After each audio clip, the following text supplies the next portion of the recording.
Yo, yo, yo. Hey, everybody. I'm glad you're around. Another day, another donation.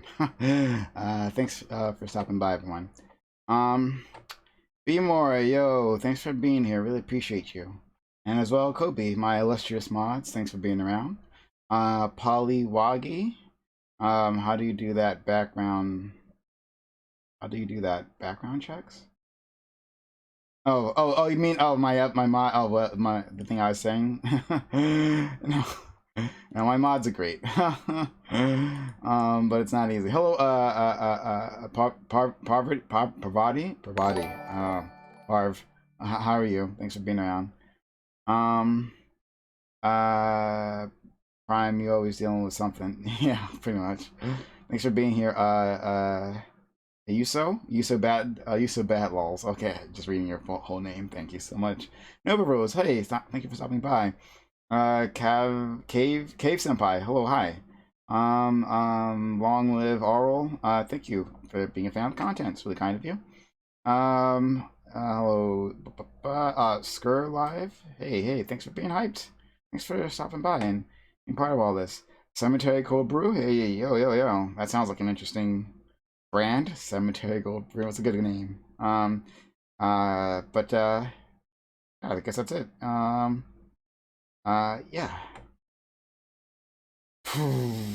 Yeah, I got your name right. But I'm going to screw it up. I have like no confidence in saying your name, unfortunately. I have no confidence in saying your name, so I'm going to be unsure of myself literally every single time. I apologize. But all right. We'll get started. We'll get cracking. Okay. Whew. All right. Let's do it. We're gonna have our Amazon Lily round table. Supposed to do that. Second.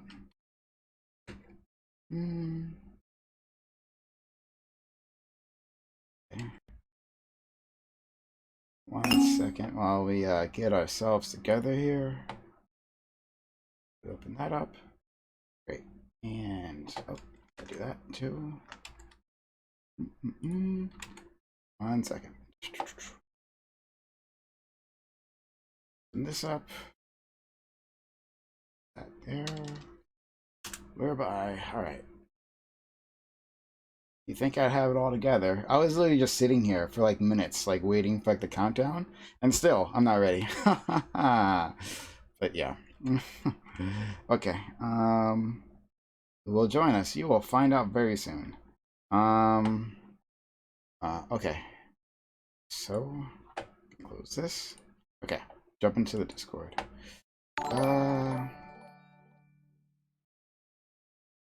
Yes, please. Prime. Hey all. So you're on stream. I'm going. Hey, we have XGC in here randomly. XGC. That's fine. Tiffany's also muted from last time. Oh, okay. Sure. Unmute now. Yeah. But anyway, I'm going to transfer you all to the private room, and we'll get started. All right. Sounds good. Sounds good.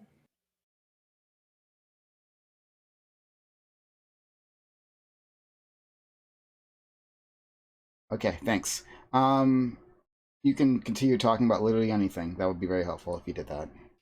Okay, All right. so Daddy Well- Jinping, right, made this speech on poverty, and it was the most ironic, funny ass thing I've ever heard. Daddy Also, I'm Jinping. canceled. You just referred to This Jinping time's as daddy. Duh. You're canceled for calling someone daddy. Oh boy. Oh, I'm canceled. I'm canceled for a lot worse than that. Yeah, I would think so.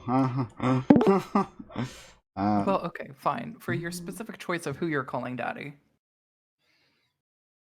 Okay. Well, last time I called like freaking Trotsky daddy, and everybody got all fucking upsetty spaghetti about it. Upsetty spaghetti. I picked somebody a little bit less toxic than Trotsky, and everybody has a fucking bigger shit fit just because his name is Jinping and he looks like Winnie the fucking Pooh. Winnie the Pooh. He really does look like Winnie the Pooh, though. Yeah. No lie. Yeah. Abigail, you have a black screen. Do I? Yeah. Try reloading the whereby. Pravati, you're a literal cartoon. Yeah, aren't I cute? I have Yeah, elf I'm ears still- too. This one's more Great. realistic, at least, than the other ones. Those are for later. You're good now, Abigail. Okay. And who are we missing? Me. No, wait, I think I found the whereby. Okay.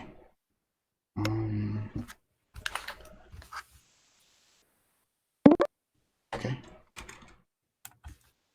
We're supposed to talk about anything. Come on. Literally let people talk. anything. That would be great. We can talk about how Tiffany Starr's web camera is pointed like 5 feet above her. I love Alice's earrings. Can we talk about those?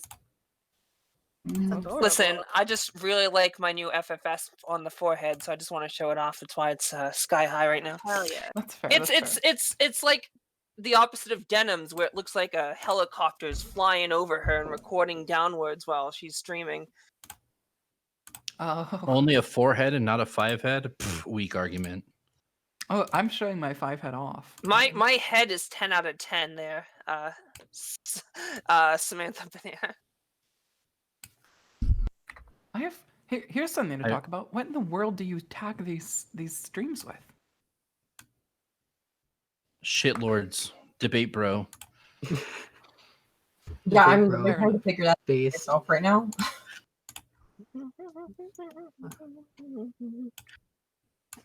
I have absolutely no idea. Uh, Why are there so many weird tags? Tags? What tags on my stream? What do you mean? No. When yeah, on Twitch, there's like Okay. On what? there's like tags. I think for she's different- trying to figure out her tags. Oh, hers. Yeah. Oh, okay. Oh, okay. All right. Yeah. for streams that feature the interviewing of guests. No, not really. Where's shit posting? The politics Discord, thank you. I know where to find shit posting. I've got plenty of that. Okay. Great. So we have 2 other individuals who will be joining us, but they will be a bit late. All right. Okay. I think almost there.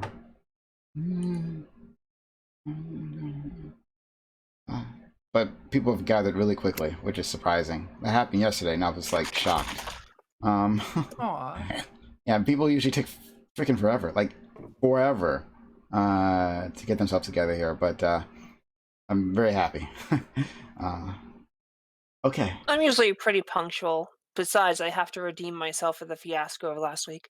It wasn't a fiasco. No, it was. I was by the second topic, I was like blackout drunk. I didn't even remember half the stuff I said, and I woke up and I'm like, oh no. So I appreciate Prime and his amazing forgiveness to bring me back on after that terrible ordeal. Yeah, no problem. I'm glad to have you back. It's not a good representation of my character. Usually I'm like calm and a wise ass, but when I was that drunk, I just went off script. Okay. So starting again, yes, this is the Amazon Lily Roundtable. And we have our last guest who's shown up. That would be our good friend Maddie. Maddie, thank you for being here. Really appreciate you stopping by today. How are you doing? I'm good. Thanks for having me. Yeah, sorry. I started like actual work again, and just like time zones are really hard. So, but I'm learning. So I'm so glad to be here. Okay. And I mean, as soon as I saw who the guests were again, I was like, oh yes, some of my favorite people. So I think it's going to be a great conversation today. Okay. All right. Let's move forward. All right. So we're gonna, like I said before, we'll start with topic 3. Hopefully, our last guest will be here soon. We're starting with topic 3? Yeah. Oh, I gotta go get my notes for topic 3. Okay. Notes. Oh man. So topic 3. And thank you for again the support that we're getting for this hype train. All right, topic 3. California passed a law to require diversity within its corporate boardrooms. The law follows a similar bill passed in California in 2018 that required a minimum number of women on the boards of directors for publicly traded companies headquartered in the state.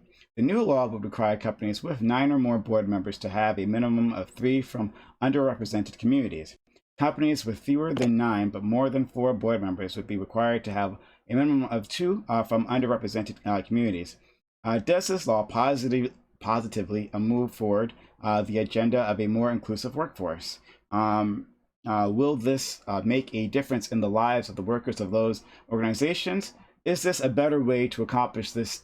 Is there a better way to accomplish the same goal, or could activists better spend their time making advancements elsewhere? And credit to Samantha Banana for being so kind as to come up with this topic. Really good topic. Thank you, Samantha. So we'll start with you, Samantha. A minute-long introduction. Basically, I'm going to say, and I've said it before, I don't think forced diversity actually improves our forward moving. I feel that they just want to fill spots. And I'm going to be honest, I'm just going to be like, yeah, white board members like, hey, cool, let's find 2 white gay dudes and put them on our staff on the board. Like, it can still lead to a lot of other things and problematic things, and it doesn't get people to actually change their minds. They're just adding people based off of filling a quota, rather than actually going out and seeking other people and recognizing that people in marginalized communities can also be fucking genius board members and all this. They're just trying to fucking fill a slot that they have to by law, and I don't think that's a very progressive way. It's just forcing people to do that. Okay, thanks so much. Next, we have Alice. Alice, oh, sorry. Again, thank you for the kind support that we're getting for this hype train. Really, really kind. 40 seconds left. Maybe we can knock it out. But thank you for the kind support. Alice, your introduction. Yeah, I mean, I don't really have a lot to add on because I kind of agree with Samantha here. Like, forced diversity doesn't really mean actual diversity necessarily. I think it's like it can be helpful, but it can also have like negative effects. So, I have to admit that I'm not super familiar with this particular topic. This is the one I researched the least. But in general, forced diversity like this, like regulated diversity, I guess, doesn't usually work out that well. So that'd be my major concern. The same thing happens with pretty much any place that we do this type of effect, where we try to force people to to hire more diversely. That's all I've got to say. Okay, thanks so much. Next, we will go to Poverty. How are you doing? Great. So after reading this article that talks about the mandate, it's very troubling. They put a statistic in here that less than 2% of top executives at the 50 largest companies are Black. That's honestly very surprising to me. But I think that this mandate is a step in the right direction. It's definitely not going to fix the issue, but it does paint the path.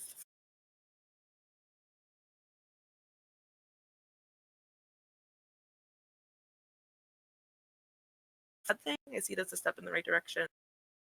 And considering that there was barely any opposition to this, I don't think that this is a problematic at all. Okay. Next, let's go to Pastel. Yeah, so I think I agree. In California, this article says there wasn't much opposition, so I don't think this is necessarily a bad thing, but I'm 100% agree with Samantha. I don't think this is actually going to, like, change people's minds. This is just going to, like, the companies are now just going to fill a quota. That's how they're going to see it, which I think it's still probably a good thing. This article also mentions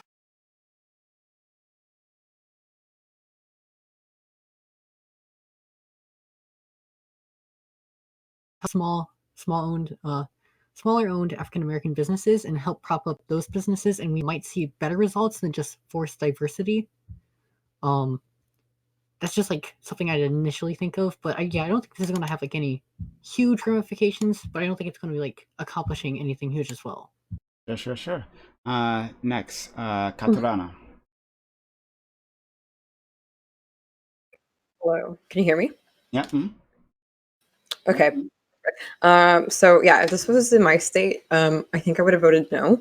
And my basis for that is I don't like forced diversity quotas, which I think we all can kind of agree with. But beyond that, I just think that like this is such a like 1%er issue.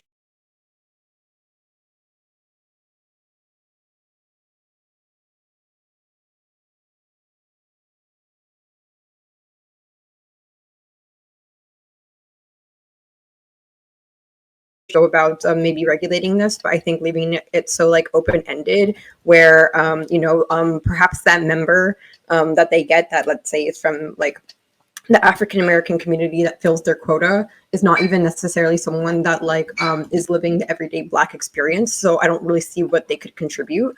I think by the point that you're getting to where you can go ahead and be even like in qualification for being a board member, you're already starting to get so removed from like the issues that you're supposed to be there to go ahead and try to fix, that like you're basically a waste of space to me.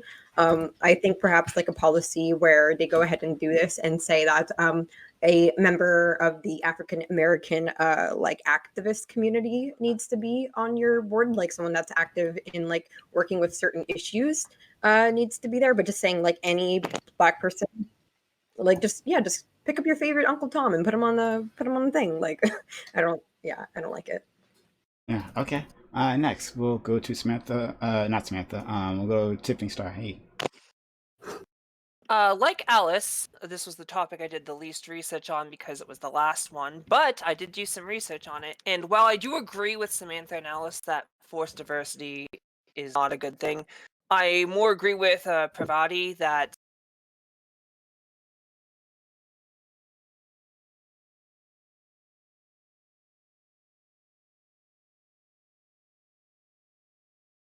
the quota, but with someone competent.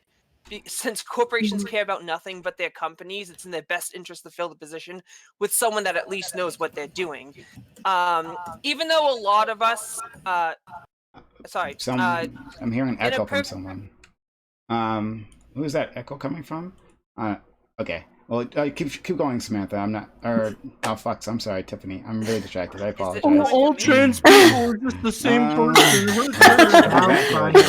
Go ahead, Tiffany, right. please. I just want to make sure I'm not echoing. Yeah. No, I don't think it's me. Okay. All right. So in a perfect and just world, people can obtain employment based off their own merits, i.e. knowledge, experience, skill, without having to worry about being discriminated against. Unfortunately, we don't live in such a world, so we have to try and make things fair and balanced when the need arises. I wouldn't trust companies as far as I can throw the corporate building, so I feel some intervention is necessary. While there have been an increase in women on boards and there has been an increase in diversity, it's been growing at an incredibly slow pace. Additionally, smaller corporations are shown to have less diversity.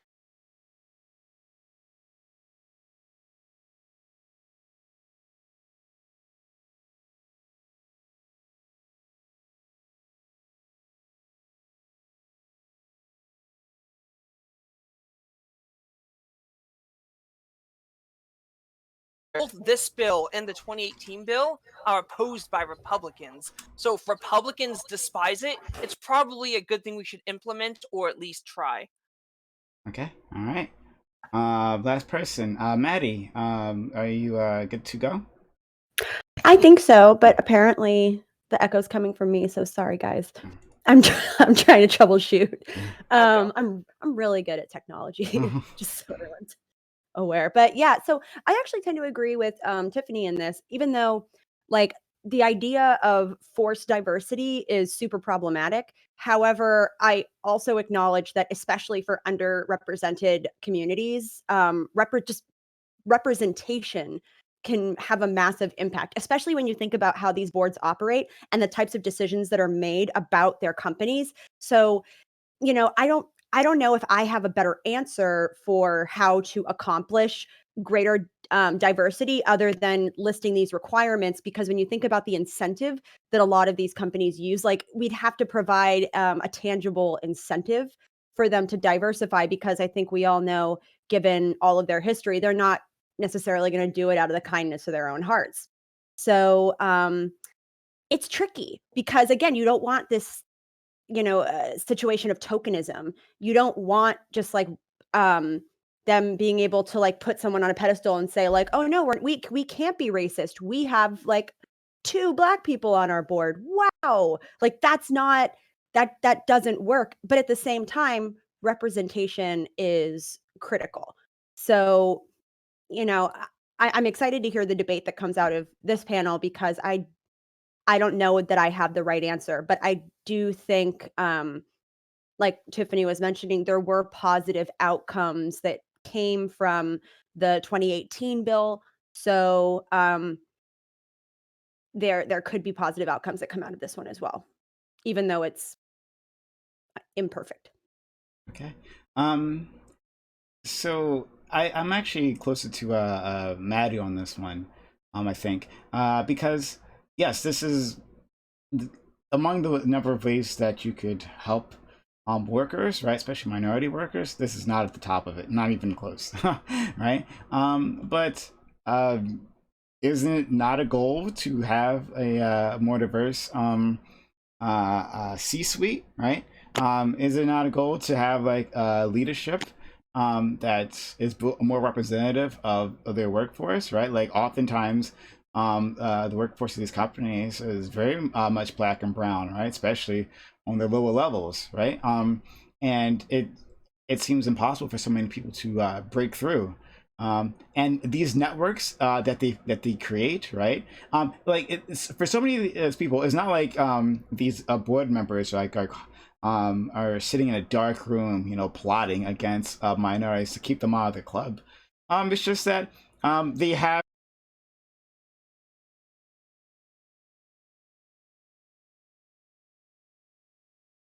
them to be all white and oftentimes all male. So giving them a reason to actually break that cycle, right? Other than just out of the goodness of their heart, might be helpful, right? And again, like not the most helpful thing, other things I could be doing, but it's not a bad thing, right? What do y'all think? Open to the panel.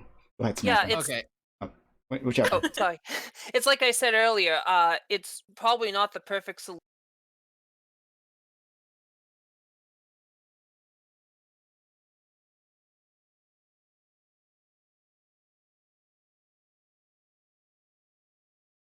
But if we try it and it works, then we can go from there. We can either improve upon it or seek alternatives. Try it and it works. Are you saying that there's no corporations with marginalized community members on their boards, like none in existence? Wait, I never said that. Okay, I'm just checking because you said try it.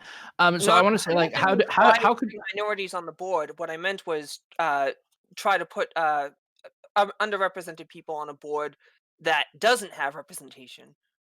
okay, but like do you really think like so like the lower class, like the working class, do you think some executive like do you think like they feel that the executive that works up there drives to work in his fucking Porsche 911 RSR or $500,000 fucking car, gives a fuck about him or represents that worker just because they're the same gender or race or sexual orientation? Do you think I think the trans person that's making $5 million a fucking year represents me if I'm working for fucking $29,000 a year? Maybe. Like they don't represent me. All they give a fuck, like all it is gonna be like, cool. Now there's a gay person who's now the bourgeoisie, right? Like it's all they give a fuck about profit margins at that point. They're not gonna give a fuck about employees. This is a capitalist society. Like so About for so it's like classism, which I cool. agree with, but the thing is, there are people who are wealthy trans women, for example, that do promote and donate money to trans causes. I think it's a case by case basis. Were You're they painting them forced to with a do that broad though? brush right No, now. but were they forced Why? to do that? Why would they be forced? How is that? That's a pretty No, disingenuous argument. the forced diversity thing, right? We're talking about a Okay, government wait, mandated wait, thing what? by the state of California that but hold step on. back, Do you, step back, Samantha. okay. Did you? I'm reading the text of the bill. So the bill, this bill is very clear about why they're doing this. Studies have shown that chief executive officers stand to gain from non-diverse boards. They show that culturally homogenous boards pay chief executive officers more than a culturally diverse board would. So there's literally a financial motive to not have diverse boards. And the other thing is that I don't really understand your point about saying like I just think that's a pretty unrelated point to say like, well, forced diversity in this case basically translates to a financial penalty if they don't make their boards more diverse. So I'm But not how really does this understanding. affect workers? Like, so, like, I could give a shit about the people on the board. Is this going to have any positive actual influence on the people at the bottom? Yeah, this is going I'd to rather, affect everyday policy in the long yeah, run. Yeah, if you I'd have rather. different like vocals from different communities.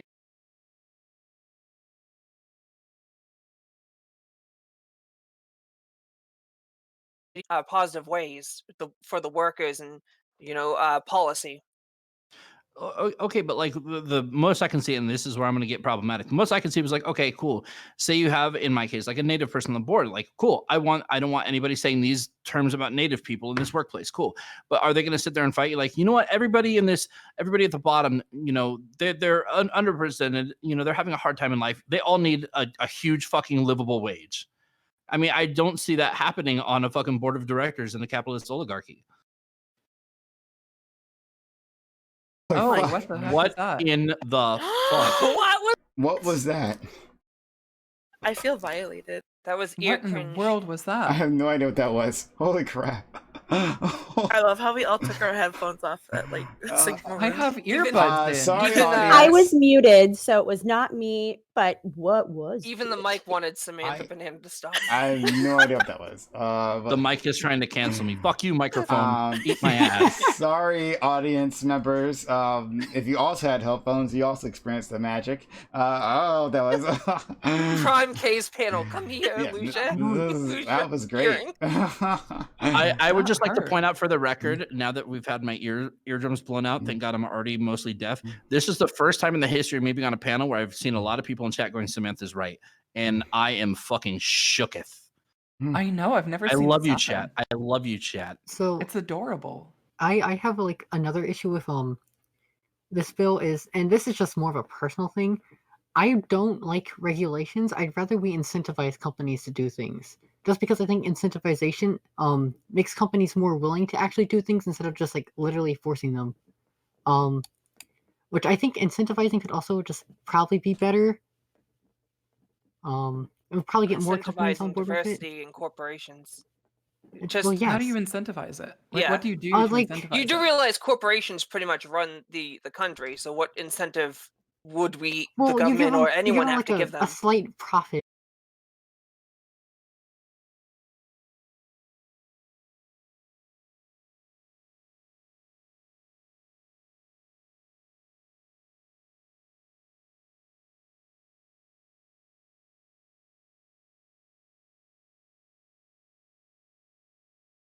Oh, yeah. You remember that? Yeah. My same argument stands from that. Hmm. It's not promoting diversity. It's literally like, oh, well, they're just doing this to avoid a fine. Or if in your case, incentivize them, they're just doing this for like a little bit of extra money, which is my point and problem with the executives anyway. Incentivizing or forcing this based off that doesn't actually promote them to change their feelings towards marginalized groups. It just makes them want to avoid a fine. Why are you worried about Okay, their how do you feelings, fix though? Yeah. Yeah. Like, No. I agree with you, Prime. Why are you worried about their feelings? And how exactly do you force someone else? You can't force them to change your mind. So what's your argument? Ignore it? No, it's not about, okay, so feelings. So it's not that, let me clarify. I don't think that forcing diversity helps change people's minds on there should have been multiple people on the board anyway, like of different marginalized groups, rather than just looking at, oh, hey, this white guy's doing a great job. Let me promote him. Look, there's another 4 white guys doing a great job. Let me promote them. And like, that's all they're focusing on, right? We should be changing people's perceptions to be like able to look at anybody and like, hey, all these people are doing a great job. Let me see what I can do, who's doing the best, and put them into that position, rather than like, I'm just putting them into that position because I have to fill a quota on this goes board. back to my opening statement, though. In a perfect world, they would base people they would choose people based off their own merits, but that doesn't fucking happen. So why are we settling for less rather than trying to like make a change? I'm sick of fucking putting band-aids on shit with fucking forced diversity and Hey, fucking a band-aid is making still the better than change. bleeding out, and then while we look for the first aid kit, the band-aid might be able to hold back some of the Fuck bullshit. it. Maybe some people Yeah. should bleed out.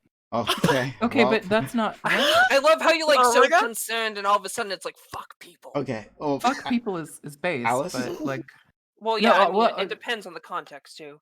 yeah, that's fair. I mean, I guess in and- my mind, just overall, where it's like, oh well, you can't force people to care. The whole thing is if the outcome of whatever the policy is, if the outcome is that the companies themselves become more inclusive and you have like seats at the table for people who would otherwise be underrepresented, I don't really give a fuck if like the CEO's mind is changed or if like other old white male board members, like their minds change, because at the end of the day, it's like, yeah, well, they no longer have as much of a monopoly over the power and decisions that are made of the company. So it's like at the I don't know, it's that whole like impact over intent, or like if the outcome results in something good, then I don't know. I don't care what's like in their heart. As far as I'm I mean, concerned, yeah, because I don't care about corporations' feelings. The corporations are machines with no purpose but to make a profit. But at the same time, there are people who can kind of sway things in the favor of workers.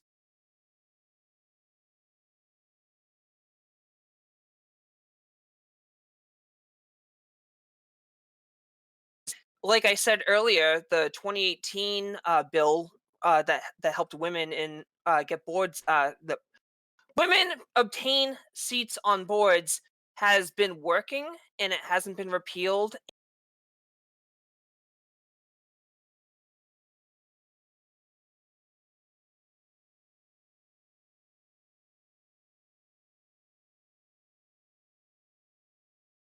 Or whatever Do bullshit you know what you're would be talking about. better? Do you know what would be better for marginalized communities than, incentivizing or forcing people to put more marginalized community members on their boards?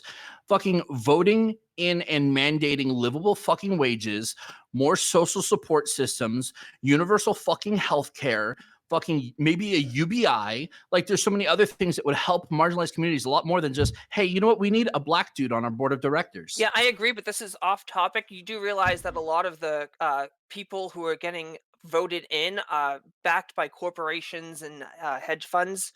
So it's like to go against that financial machine, like being backed, like what is it? The politician being backed by that financial machine is insane. Like, it's so difficult to do. We're lucky we have what 10 Justice Democrats in office right now.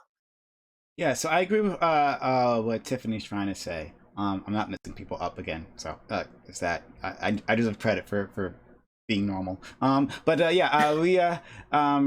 I agree with what Tiffany say. Look, sure, I agree with you. Yes, UBI, it'd be great. Hey, downward capitalism would be great. I agree with all of that. All right, that's not what we have on the table here. Right now, we have this, right? And we can judge whether it's it does something. It gives us some gain, right? Now, a friend of ours had said that she had heard that when other localities, places had tried this measure, that their board had to diversify, that they just decided to delist, right? So some companies just like straight up, we are malicious, right, against people of color, and we will just like say fuck it, we're not even gonna bother, and we'll take ourselves off of we'll stop being publicly traded, right? That's a possibility, certainly, but I think first of all that's not the possibility for most companies, right? Yes, some are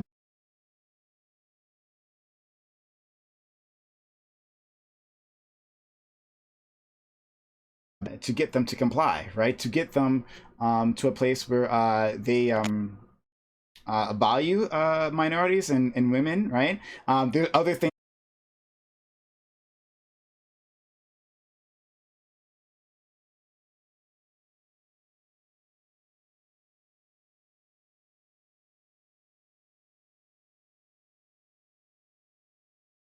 do you think it doesn't matter who is at the top? Like it literally doesn't matter one way or the other. So like if it is just an old white guys club, that it's fine, right? And if you sprinkle in a few women and people of color, that like it still equals out the same thing. If you think that's the case, then we're talking a different story. Parv? I just want to point out that I think with this bill being in California, that this is a really good like test run, because California has one of the most diverse populations. They generate a lot for the economy, and I just think that if it doesn't work, then it doesn't work. At least we can try it, and it's in the best state to do so. California has also one of the largest gaps in income equality in the whole world, regarding from like your poor to like your Silicon Valley gods. We do have the largest income inequality. So like yeah, it's cool, but it's not really going to have any effect on.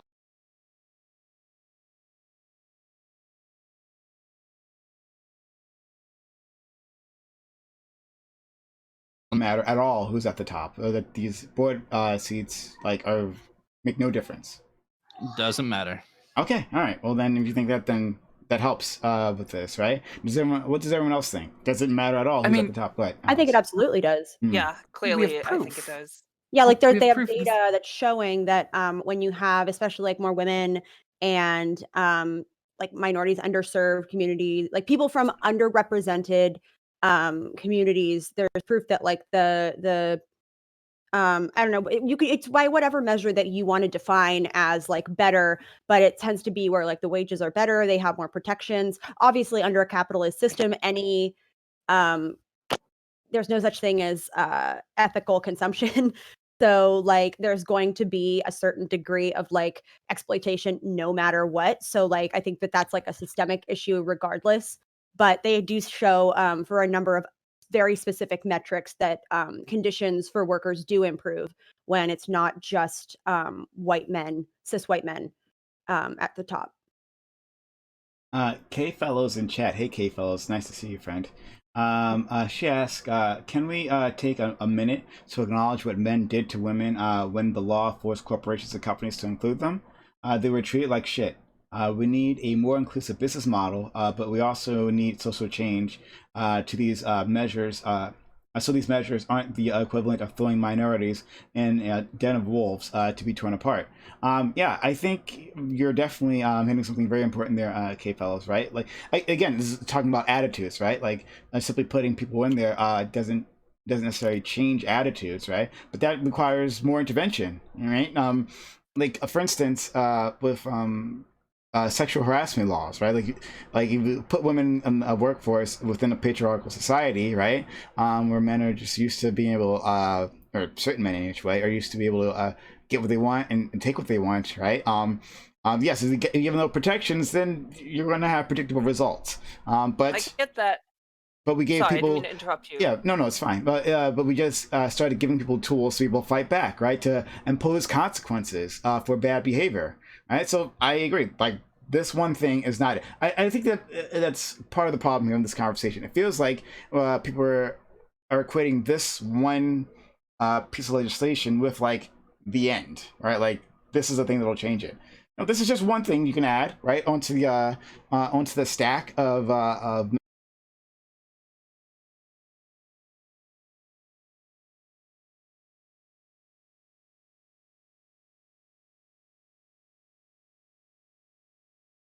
Worker co-ops. But like this is just because one then it measure. wouldn't matter, because then there would be no top, and then the workers could all discuss diversity together, because it would be a diverse crowd of the bottom tier workers working an equal share with everybody there, because it's a fucking equally share. I mean, Samantha, I agree with you. I'd love that. But do you think that's going to pass? Do you think California is going to pass a We could mandatory mandate worker that co-op rather rule? than mandating they throw a freaking gay They're person not at the going top to. of the It's not fucking going to food pass. chain. It's Why so would that dumb. pass? I hate California. Why would Fuck that rule pass? It's not just The California. only way that it's this is all entire bullshit. country Everywhere. won't do it. I'm a nihilist. Nothing exists. Remember, I'm a mean, socialist. I nothing love matters. nothing better than to have worker co-ops, but Nothing exists. Everything's made up, and the points don't matter. Welcome to Audio America. better right Whose now? line and is the it rest of the anyways? world. Welcome to whose take is it anyway? Whose money is it anyways? Exactly. Katarana, did you ask something? I didn't hear you. Well, yeah, I was trying to make sure that my audio was okay, so that if I Yeah. want to go and say something, I didn't hurt everybody this time. Oh, okay, That was amazing. Oh, it was you? Oh, That was amazing, Kat. Don't worry. Oh, It's no. okay. Sorry, Don't shame look, I'm her. new. It's not her fault. Don't shame Wait. her. Don't shame her. Katara, Trying her what? hardest. I'm new. yeah, but thank you. But Wait. yeah, you're fine. You're fine. You're good. Okay, cool. Yeah, so I just wanted to say that like thinking a little bit more, I'm not sure how many people here have like been involved with board of directors, but people that are board of directors aren't necessarily employees of the company. So like the whole idea of them being rich isn't necessarily true. They could be just like regular community members, but of course, you know, most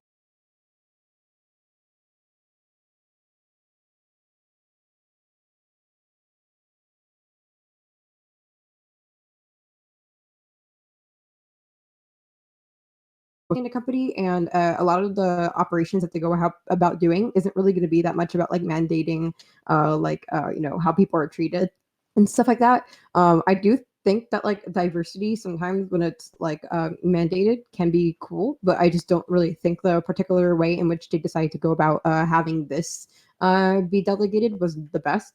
I think that like as I had mentioned before, like worker co-ops, and I agree, worker co-ops are let people that work there actually go ahead and like choose how it's supposed to be run. But unfortunately, we do live in a society, as we all know. So I think that perhaps doing this like whole mandated diversity, but having also it be mandated on like what parameters they go about hiring them. Besides, are they Black? Good job, you did the thing good. Could have been better.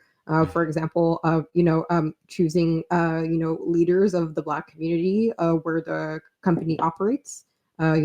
Choosing members of the gay community that are community activists where the company operates, etc., so that they're actually voicing like proper. They are going to do that.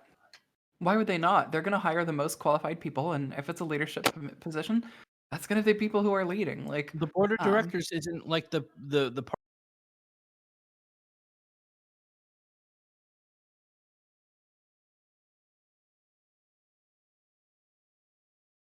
Of course.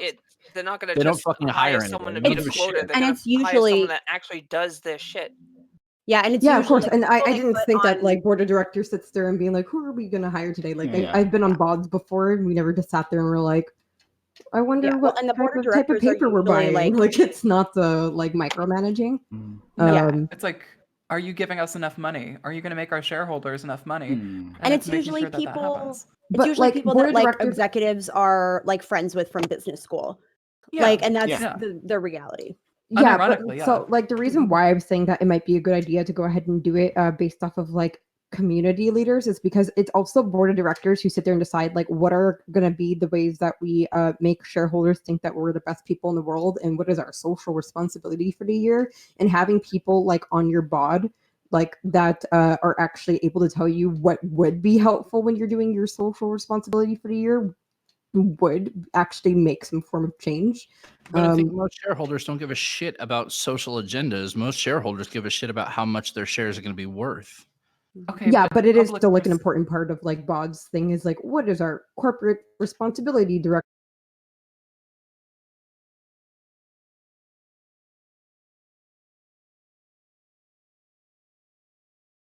Yeah, But public Not the perception matters shareholders. because remember, yes, it does. Because Samantha, remember what shareholders want? They want money. And if you've got a company that looks good socially, you're gonna do better than if you have a company Optics who looks like matters. trash. Optics matters. Yes, There are it does. plenty of companies that have done shady shit with horrible optics, and they're still making money hand over No, your because they face. have a good PR department. Think about the oil spill, right? Think about that BP oil spill that like demolished an entire economy. Do you think about that? No, because they have a good PR department. Like I'm pretty sure natives think about oil spills a lot. Just kind of want to point that Okay. out there. Okay, I'm asking Gotcha. about the average person. The average Yeah, person no, is I not agree. thinking about these things. So, but also like we keep saying that there's no reason. Like this is not a question of should we have this like should we have this bill or should we have a different bill. This is a question of should we have this bill or not. And this bill is not going to hurt anything. It's not going to make things worse. I see no way, and nobody here has said it. I see no way for this to make things worse. It really can't. yeah. Well, it's just because like one of the questions was like, should activists have invested their time in something else? And I'm saying, okay, Well, they like this did. has been done slightly better for like the community.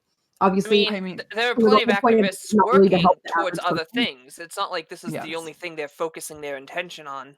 Right. Yeah, Yes. this was, Yeah, like, I mean, I in don't think passive any actual opposition. activist is like, you know what, we won today. Yeah, There's a Black no one's person doing on the that. board, so I'm like, done. I'm gonna go We take a can nap. stop But- activating now. But like, No do one's doing optics, do optics Activating actually affect- activism. All right, Do stand down, optics- everybody. We're good. optics We're actually we got affect it. social change, or are optics just a fucking facade? So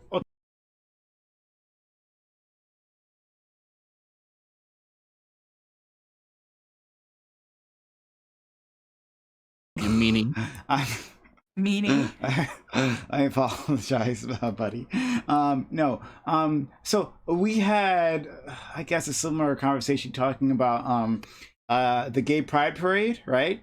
So like, if you know anything about the Gay Pride Parade, like, it's heavily corporatized, right? It used to be like this, like big, like activist, like push, in I mean, it which, used to be a fucking riot. yeah. I just want to point.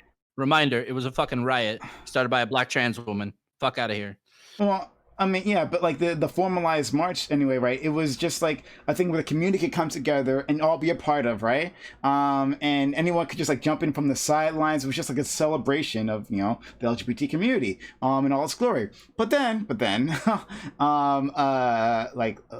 liking, not despising gay people was a cool thing, right? Was socially acceptable enough so that corporations wanted to attach themselves to it, right? And whoever was organizing, the board that organizes this, right? They took on corporate sponsors, right?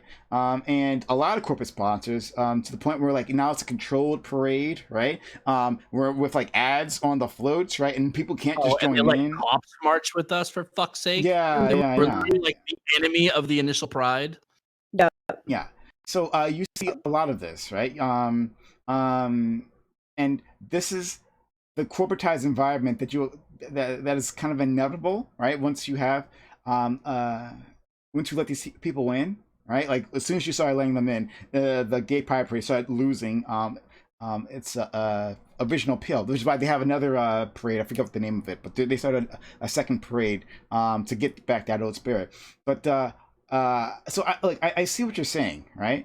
Is that like these companies will put on a show, right? For those optics and not actually change things behind the scenes. Like, so I get that. I get what you're trying to say, right? That sounds like capitalism to me, right? Like this is a fix, a small fix, very small fix within a capitalist structure, right? We can only expect so much, right? We can expect very little from all this. But it's a step in the right direction, I feel, right? So- I don't know. Now sit there and imagine that whole thing where H&M turns their logo rainbow for a month, and everybody feels like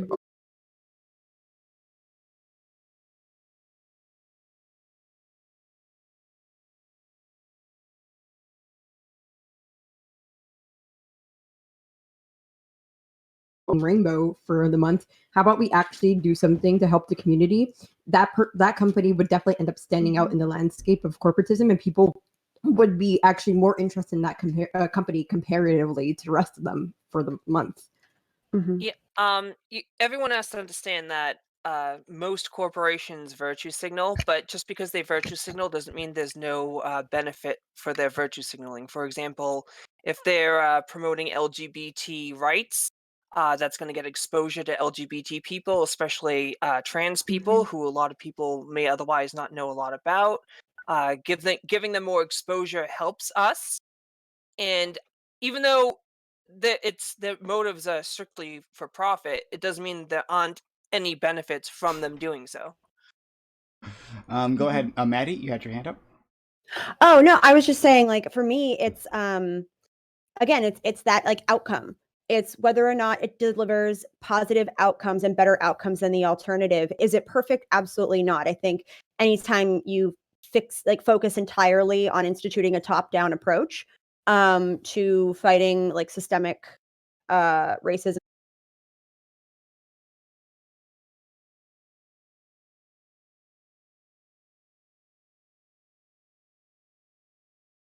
those at the top just like being disinterested or not feeling like they have a stake in what's happening and how the company operates. It's one tactic, but again, in isolation, it's not going to solve these long term systemic issues, but it's a decent start. Yeah. It's pandering. So I mean, go ahead, please. I'm sorry. Samantha, I mean, I do see your point as well, by the way. Like, No. I do get it. I agree with you. Like, down with capitalism, because we're not going to have major changes under capitalism. I agree. But I do think that, like, every minor change, every minor bit of representation does matter. like clawing out every little bit of representation is important. So I definitely do hear you. You're right. This is not enough, and it's nowhere near enough. It's not even 0.1% of enough. But we're not going to break capitalism down today. Representation doesn't mean, always matter, though. For all my I- trans people, do you all feel like Caitlyn Jenner represents you good? no, Like, because she's an Laverne asshole. Cox is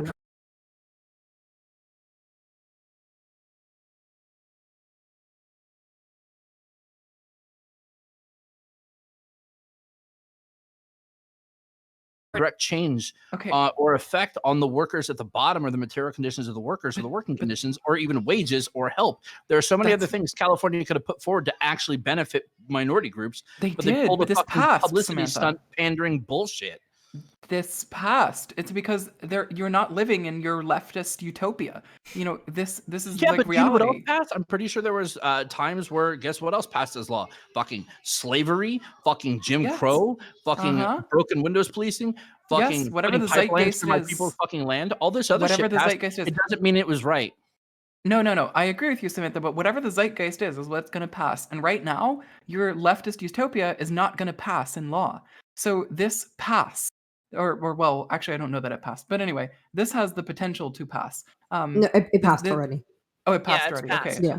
Like I said, this is my least researched This topic. one passed. The affirmative action got shot down. So Okay, I'm reading the bill. I would say to Samantha and to our friend Joe the Serious, who's DMing the whole group, with her angry retorts to my arguments. So she says in our group DM, our good friend Silly Serious, she said, as soon as it pulls up, should feminists take a top-down or bottom-up approach to policy?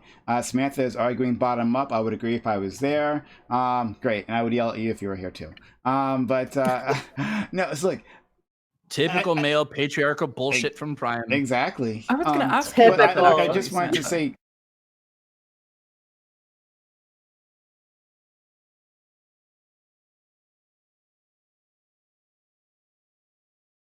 Sit here hoping from change at the top. 100% agree, right? I'm for the movement that Bernie Sanders tried to create here in the States, right? And you talked about a bottom-up approach. It wasn't like put me as the president and then problem solved, right? Like I'll just wrap this up in a few months, right? Capitalism, right? We understand this. We understand that we have to take a bottom approach to these things, right? But it was I didn't design this legislation. Allison designed it. Joe, Samantha, no one here.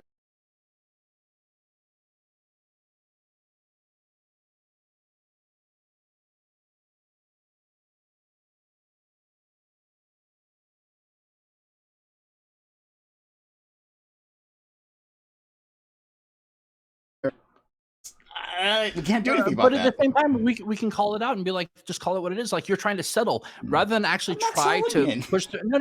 I'm just saying. I mean, we could tell the Isn't government. that what we're I'm doing not trying now? to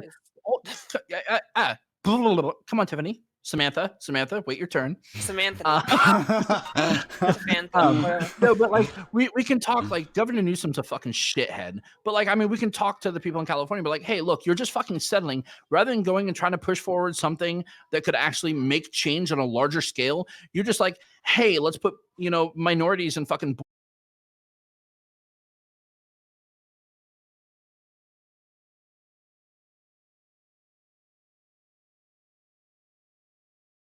pandering bullshit, settle half-ass attempt at pushing diversity when they shouldn't be trying to push for diversity. They should be trying to push for fucking meaningful changes to the quality of life for the workers at the bottom levels, rather than fucking settling on this bullshit on some fucking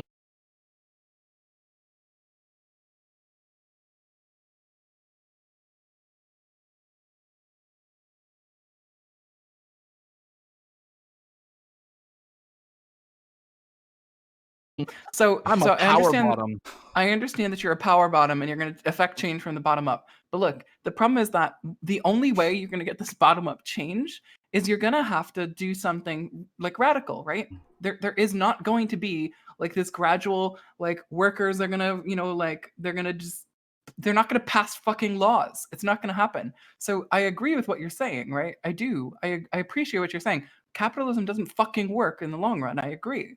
But right now, this is a single bill that passed because it was not radical. It's not radical. I agree with you. You're right, and it is a matter. It is basically a matter of massaging the population, being like, "Don't worry, you guys. Look, we're being good. Look at us." I agree with you, and so percent you should. agree with Alice. Samantha, it's not like we don't agree with you. You and I share a lot of the same views. It's just right now we're talking about this specific bill that passed and its benefits. And I know that there could have been other things done better, but right now those are out of the realm of possibility. We have to work with what we have right now and work towards the goals you and I share. Yeah. I,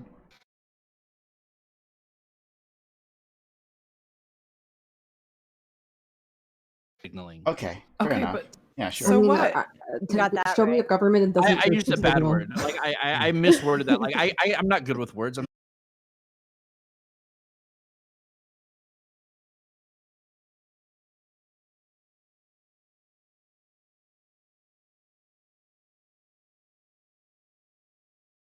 So what a good way to affect radical changes? Be like, hey, we don't want this fucking bullshit handout. Like we want meaningful fucking change. Okay, so what? Say no to this? Like, what do you think you're going to get from saying no to a bill like Yeah, this? they'll just take it back. What are you talking about? Yeah, what exactly are you going to get out of saying Instead no of to them this? taking it back, we take the capital back. Okay, no, I get Oh that. my Radical God. change. Kidding, joke, Talking joke. You really want to make but, Tombstone like, take I it back don't know how after what feasible happened that in is. January? Do I look No, like no, a proud boy? Come No, on. but look, radical change, I agree with you. Radical change does seem like it's needed to solve a lot of these problems. It's just that this isn't a question of should we go like cut the throats of the capitalists in Minecraft. That's not the question. The question is not about that. The question is this bill affecting any positive change or could it have been redirected elsewhere? Like the problem is the way that activism works isn't you focus on a single bill, you're focusing on fucking 40 bills at once. And you get whatever the fuck you can get passed. So this passed. It was central enough, right, that it passed. And it's in California, so it's not even that central. It's just very central for the rest of the fucking world where we don't, this is passed in America, and America's very, very right leaning in general, economically right. But Samantha, again, I hear you. I really do hear you. It's just that this is not a question of should we do this or should we do radical, like social change. We should do radical social change. It's just that we also don't need to shoot down things like this because they're gonna do stuff like this anyway. Under capitalism, this shit is gonna happen. Any little bit that we get is gonna be good. I was talking. I will say that maybe I'm biased and a little jaded, being from the Native community where I'm used to just these virtue signaling little handouts that don't make any meaningful change, and I'm not looking for like this fucking white savior ass fucking Gavin Newsom piece of shit to be like, look, I'll just put some Native or a black person or a gay person on a board of directors. Will that make you happy for a while? Yeah, fuck that. I'm jaded. I'm sorry. Hey, Not Samantha, can you do me a favor? I just finished heating up a bowl of corn, and since you have so much of it, can Oh you my lend me some God. of that salt? Oh no. Okay, I thought you were making a different joke. Oh my God. Who? I legitimately Samantha- fucking hate you. I mean, you do have a lot of salt to provide us. Like, you have more salt than a League of Legends player. And Just that's a wait lot of till we salt. get to the Uyghur topic. Oh, I'm ready for that one. Maddie? Samantha, I do have a question. Oh, sorry, I'm not sure if you had your hand up, Maddie. Okay, please. No, go. sorry, I was throwing salt. Oh, okay. No, you don't throw it. Salt, You bounce it off your forearm. Just You're right. This is, yeah. Oh my God. Okay, go ahead, please. Alice? I'm sorry. All I'm thinking about now is Maddie as Salt Bay now. Okay. No, She goes no. around, pow, salt. She's like, salt.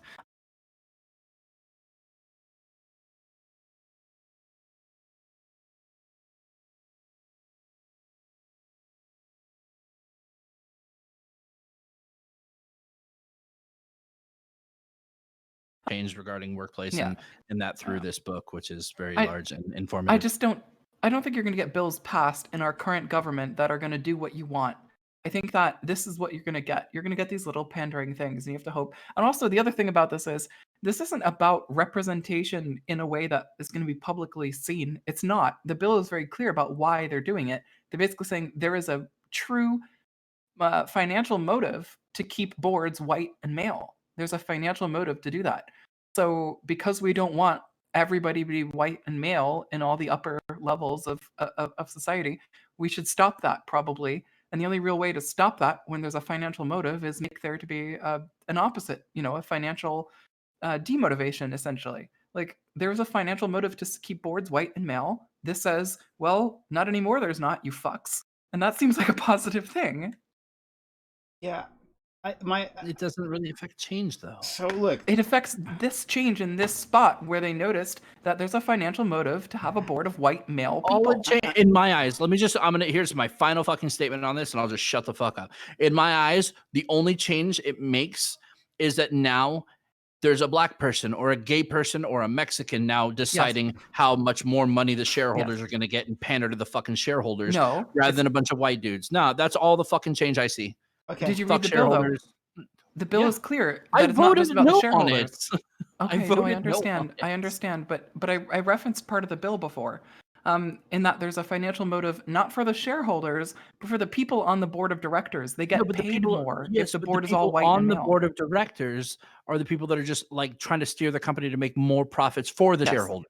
So now, like, all I'm saying is now that instead of 9 white dudes steering that company towards profits for shareholders, it's a more diverse group steering profits to shareholders and not affecting any real.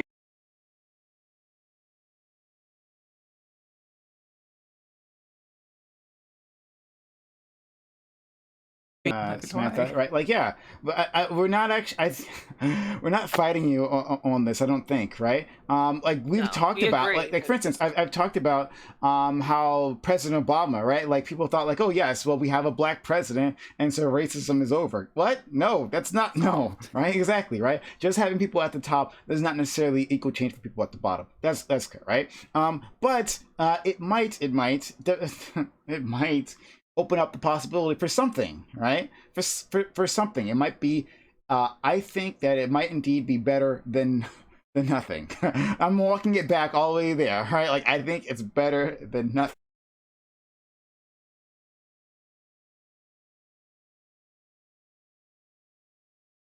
And not even in all organizations that do this, right? I think in some organizations that implement this measure, that there will be no change. But then I think in some that it's a possibility. That they might rethink a few decisions. Okay, well then we have some change, right? And I'm extremely radical in my views on our economic system, right?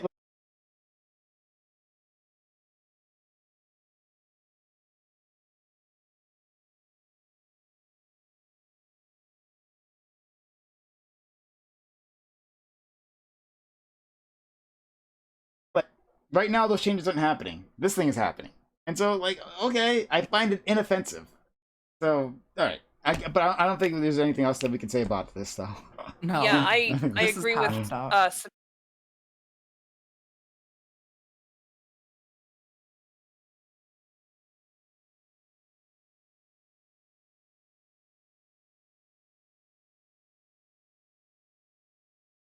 heard of her.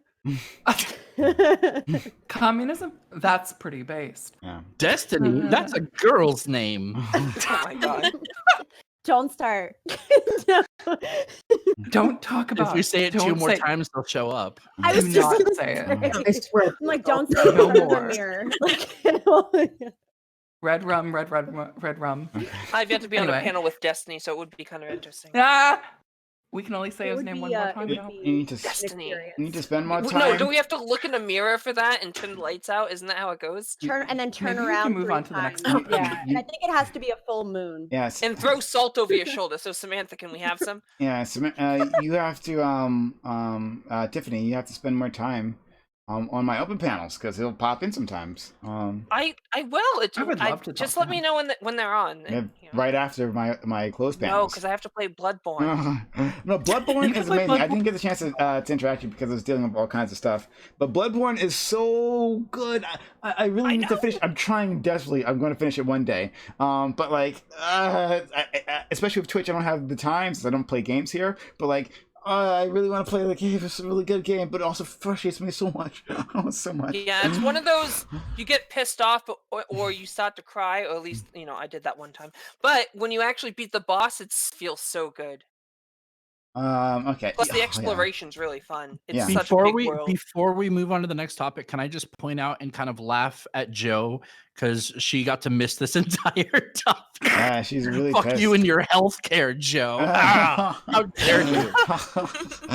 Yeah. If I tried to get an appointment, it would be 8 months from now and bankrupt me. And she is super pissed, and she's like making all kinds of statements in our group DM, right? It's okay. At least she knows I'm right. I'm right, right, Joe? If I'm right, just tell me I'm right in the chat. Thanks. Love you. Wow. I'm purposely not going to look at chat Joe? just so she sees more. Joe, don't do it. Don't do Oh, it. Samantha, her ego, it'll blow up. Yeah. And you know what happened?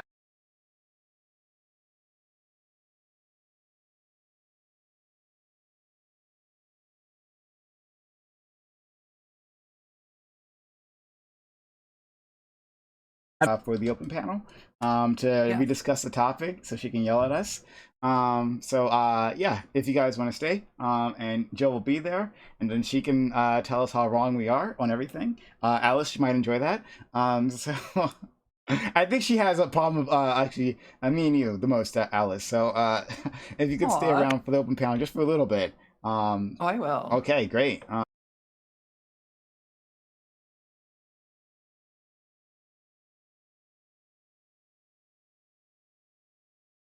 Texans. I mean, it almost seems like we shouldn't just indulge her just so she gets more pissed. I think that'd be hilarious. They were But too I spicy like- for England, and so they shipped them off to an island, and then that's where they are. And they like call each other the C word like it's nothing.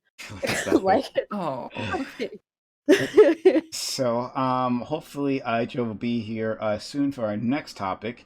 But we'll hold on. You got a new person. Oh, Samantha. It's nope. It's Abigail. Hopefully when you're coming back. Except that Abigail, your stream. Oh no, never mind. I see you now. With the cute stuffed animals. She in the can't back. hear me yet. Until I bring her in. Okay, you're back. Hey, thanks for being here, Abigail. All right. We just about wrapped up with that topic. I don't think there's anything more to say on it, unless you want a last word on that last topic, Abigail, before we move on. I know there wasn't much I wanted to add, really. Okay, fair enough. All right, so we'll go to the topic one now, and yeah, hopefully our friend Joe.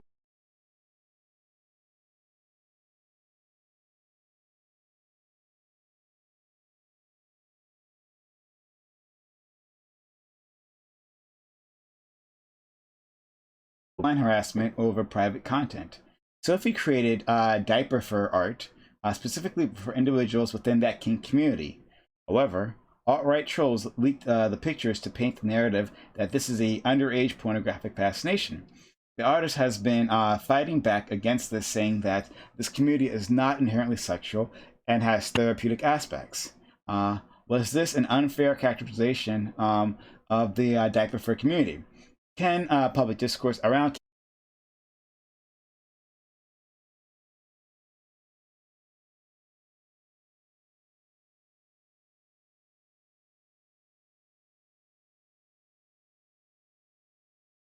and this was a question from our good friend Alice after all. Alice, if you could introduce this topic, because I only had a small window into what it was, so I want to understand your perspective. Alice? Yeah. First off, I imagine a lot of people know Sophie LaBelle, Assigned Male Comics. They're relatively good. Oh, yeah, they're relatively good at like trans-related comics. So they're generally a little bit of an I mean, I'm not going to call it an educational tinge, but point is they're relatively good. Informative, that's the word. So essentially, there's a forum online called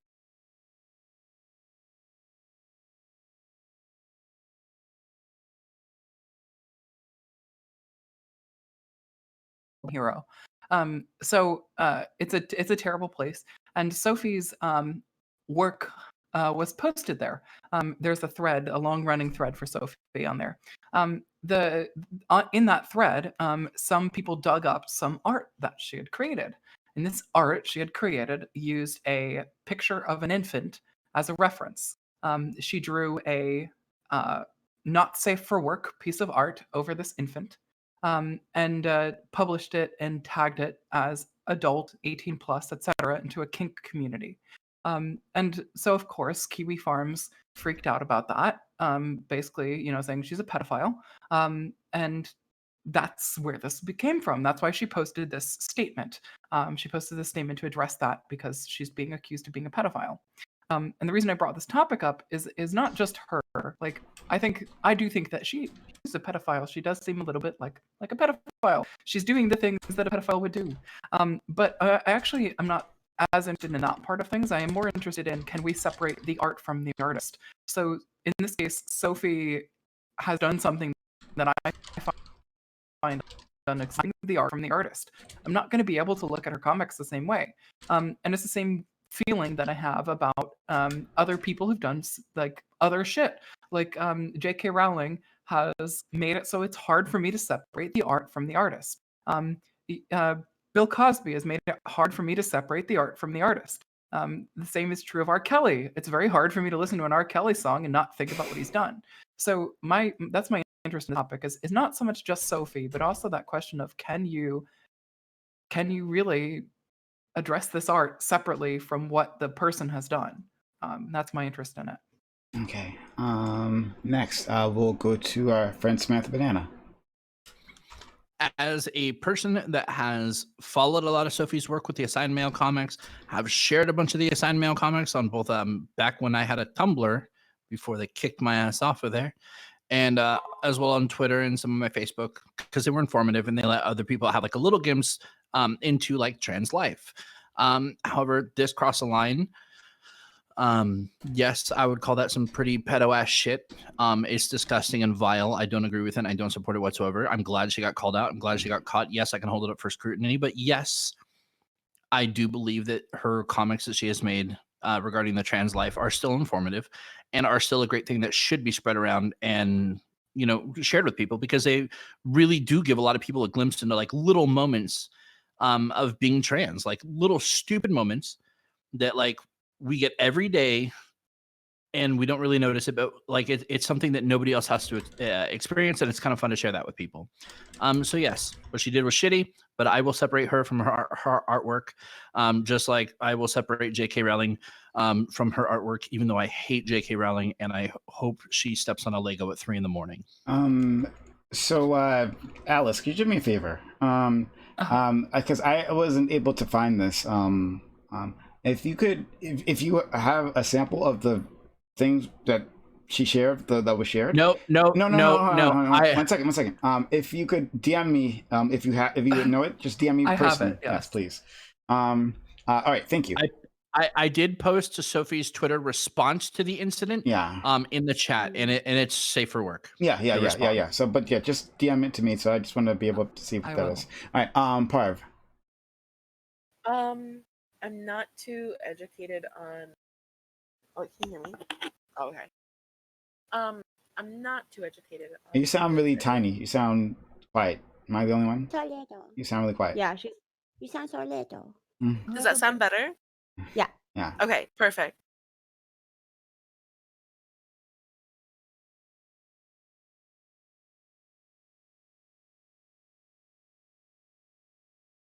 I think that, like, glancing over it, if this is true that like what she did was like a pedophile, like if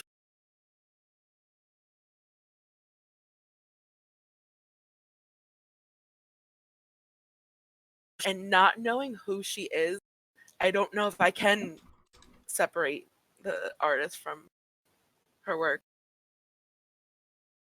Okay. Thank you. Let's go to Katarana.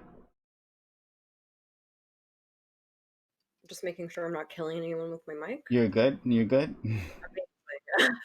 So since I don't actually know what the comic, or not the comic, the art that she made that was inappropriate looks like, I just know her regular work, and all I saw was the statement. I only saw it from like her perspective, and like from the way that I had read it, though I may be misreading because obviously I'm only getting one side of the story.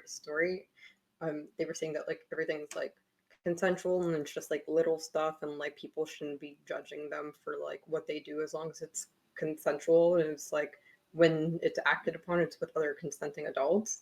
So if that's like the true like perspective of it, I don't really understand like why us as like the public like need to be concerned with like how people like the fuck. I mean, like whatever, man. Like good luck.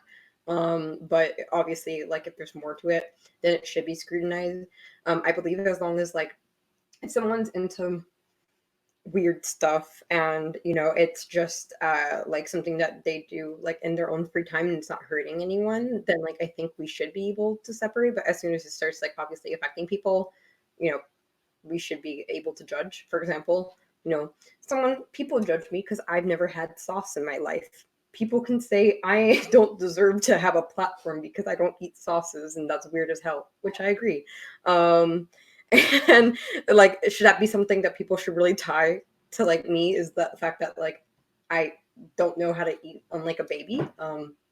Sure. Maybe, but like it's not that serious. So I think as long as like people, if it's not harming anyone, I don't care. Like it shouldn't really be a topic of discussion. So, is that a true statement about yourself, Katarana? Leave me alone. Oh, okay. Well, Katarana, it was great for you to join us. It was really nice. You're But fucking we'll be canceled. seeing Bye. you. But no, thank you so much. Maddie, are you done shaking the internet out of your laptop? I was showing my my stream, my viewers, my dog who was sitting next to me and like growling and like begging for attention, and so I was like, because I figured out the camera situation. Gotcha. But yeah, I know. I realize I'm like, it looks like I'm insane on the panel. Okay. Yeah. So, but please, we'd love to. Are you ready? Yes. So yeah, it's tricky because I feel like we're being confronted with a lot of these very problematic people who otherwise have created incredibly influential and meaningful art. And it's difficult for those who took something immensely positive out of their artwork and then discover that in reality the artist is, wholly problematic or whatever. And at least for me personally, I find it so difficult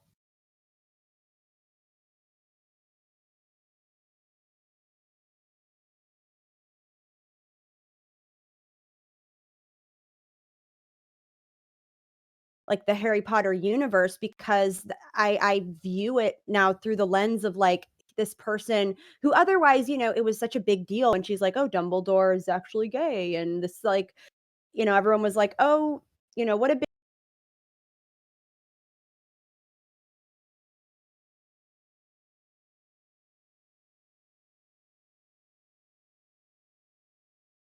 such an allegory for people who feel different, who feel unaccepted, and to know that she's like, oh no, but that doesn't apply to trans people. Like it makes it, at least for me, all the more difficult to separate them and to appreciate their artwork. And yeah, I don't know. It breaks my heart every time though, especially when you have someone who you otherwise like adored their art. It makes me think of, well, how many other artists are out there, or writers or actors or whatever, that have the same exact capacity to create beautiful things and meaningful things that aren't TERFs or that aren't pedophiles. Like I'd rather platform them than try to I don't know. I'd rather platform them. Okay. Next, let's go to Tiffany. All right. I was actually before I get into this, I just want to ask a real question. You said she used a child as what? A reference. Can I DM you this picture? It's not safe for work, but it's not.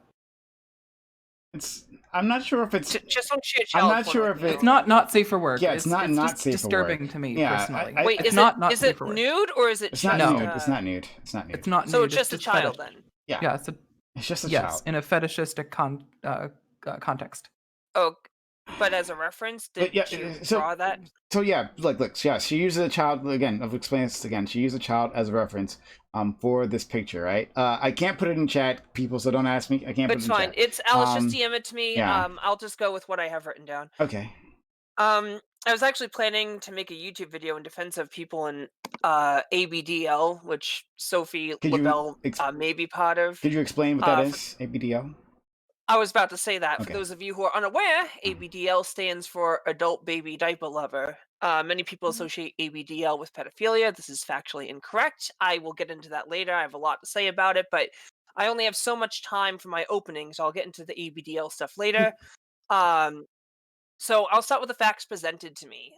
In her tweet, Sophie LaBelle has properly explained that ABDL community isn't inherently sexual, and it's not. It isn't. That's not to say people couldn't make it sexual, but even if they did, it usually revolves around a diaper fetish, not a desire to fuck children. That said, I was unaware that she used a child as a reference for her work, which is uber cringe, especially if it's as bad as Alice claims. I haven't seen the picture, so I withhold my final judgment.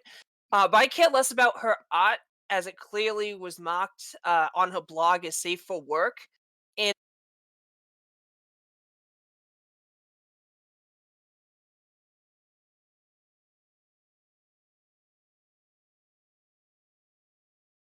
now, I don't know much about furries, so I won't get into that aspect. Regardless, if Soph is a pedophile or not, this was a purposeful attack on her by a bunch of bitter right-wing assholes who are purposely conflating Sophie's art as pedophilia in order to ruin Sophie's reputation. Okay, great. Yeah. Let's go. Abigail. Well, most of the like art or content I digest nowadays is like YouTube, streamers, and reading. And so most of those are video format. And I watch people not because I like most of the people I watch is because I find their personality entertaining. Like I feel like I could like actually get to know them as a person. So for me, I'm in this weird instance where if I like turns out someone I watch is like a really shitty person, I can't watch their content anymore. Because then like because I care more about like because the people I watch are more like everyday people where they just talk about like what they're doing in life and like goals they have, stuff like that. Because I like to connect with people. And like yeah,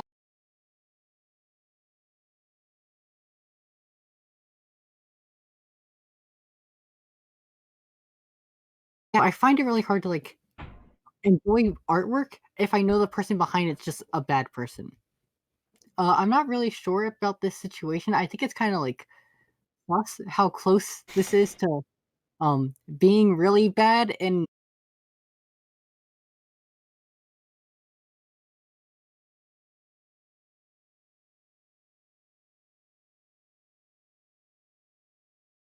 So, to my audience members, if you want to see the picture, I put it in my general chat, my general discussion section within my Discord. So it's not on Twitch, but exclamation point Discord if you want to see it. So yeah, you can judge yourself from there. I don't think there's anything inherently wrong with using a child as a reference. It's whenever you're using a child for a reference for like borderline fetishizing children. That's when it gets like kind of like really bad. Yeah. Yeah, I just saw the photo. I don't think it's nearly as bad as people are making it out to be. It's just a kid climbing up a chair, and it's not sexualized at all. So again, you guys can view this. Just go into the Discord. It's in the general discussion area, right? It's right there. Make your own judgments from there. Okay. So it's open to discussion. I guess I'll give my opinion quickly on this. And then I'll go straight to Alice and then Samantha. I looked at the picture. From what I've been given, right? And I reserve the right to change my mind if I see something else, right? But from what was shared with me, this picture, people draw like kids all the time. Like I see them drawn within animation or within paintings, right? There's like Renaissance paintings of babies, and they're usually really creepy looking. But like just like. No one looks at them as a fetish type thing, right? It's a kid in a diaper, and this one happens to be like a puppy, like a little puppy person, in diaper. And it's not even fetishized. Yeah, it doesn't look fetishized to me. I will. I'm sure other people have different opinions on this, and I love to hear it. But from my opinion of that thing, that doesn't look at all sexual to me. But please, Alice, I'd love to hear what you have to say. Okay, so first off, there's multiple things to address here. So people talking about littles and people talking about ADBL. So ADBL is generally something that's paraphilic.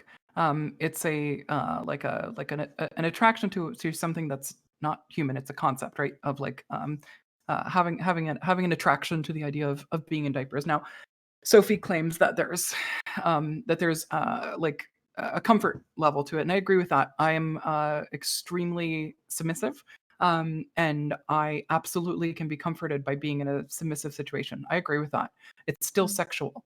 And I wouldn't feel comfortable with anything that sexualized children in that context, whether it's a matter of comfort or not. The problem It's for me not is that sexualizing this. children, though. You're Okay, an Well, adult. let her me get her point finish. out. Yeah, please, Alice. So my problem, Tiffany, is that this was posted to her personal blog dedicated to this diaper fetish with a specific tag of not safe for work. So it's pretty clear that whether or not you find this to be something sexualized, she did find it something to be sexualized. And you can argue that, right? You can argue that it's not actually sexualized because she's not sexualizing the child. She's just thinking about the comfort of being in a diaper. But for me, it doesn't really matter. This is a reference that she used of an infant with a diaper on that she used as a reference for her fetish. It's not acceptable to me, no matter what the context is. And I understand that there's nuance here, because there is nuance here. You're right. This was a targeted attack by a forum that is not reliable. I agree with that. And so this should all be taken with a grain of salt. But she did admit to it, directly admit to it. She just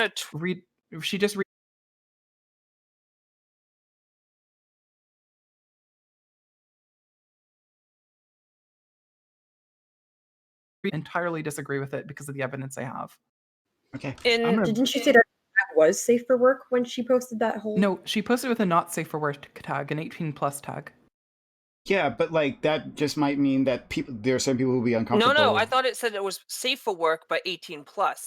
Yeah, she I tagged read it that. 18+. She doesn't differentiate Yeah, between she had not 18+, safe for work. but it wasn't not safe for work. It was She doesn't differentiate. SFW.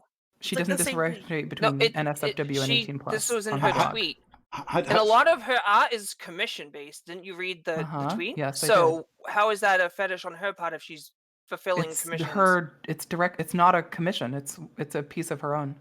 No, that but she but posted people to her request blog it, they that's commission dedicated it. to this fetish. Yeah, but okay, hold on. I just on this point, I'm a little confused, and maybe you can elucidate this for me, Alice. Right? So, okay, this artist, I'm sure my audience is very confused, but this artist had a tweet thread, right, on this, and again, I'm not sure if I can put this in chat, but like, maybe I can put the tweet thread within Discord as well, so you guys can try to follow along with what we're talking about. But anyway, she had a response to this. This artist had a response to her art being leaked. Okay, in this message, if I'm remembering correctly, it said it was that this picture had been placed in a area that was marked safe for work, but also 18+, right?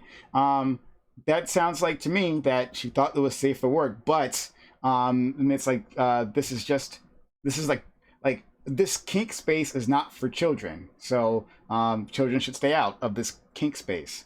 So that not necessarily mean that this was sexualized, like admitting that this is a sexualized image, more that like it was safe for work. If I'm remembering misremembering the message, you can please correct me on that one. But that's my understanding of it. But Alice, you can respond to that. Then we'll go to Samantha. She's been waiting very patiently. Then we'll go to Tiffany. Right. Sorry, I'll be really, really fast. I sent you another reference image, and I'll send you the Twitter that comes from. Sure. This is the this is where the original post is done. Here's the original Twitter. So to claim that this is not sexualized is not accurate. These are all children. People of there are animals drawn as children that are all sexualized. So not for you, but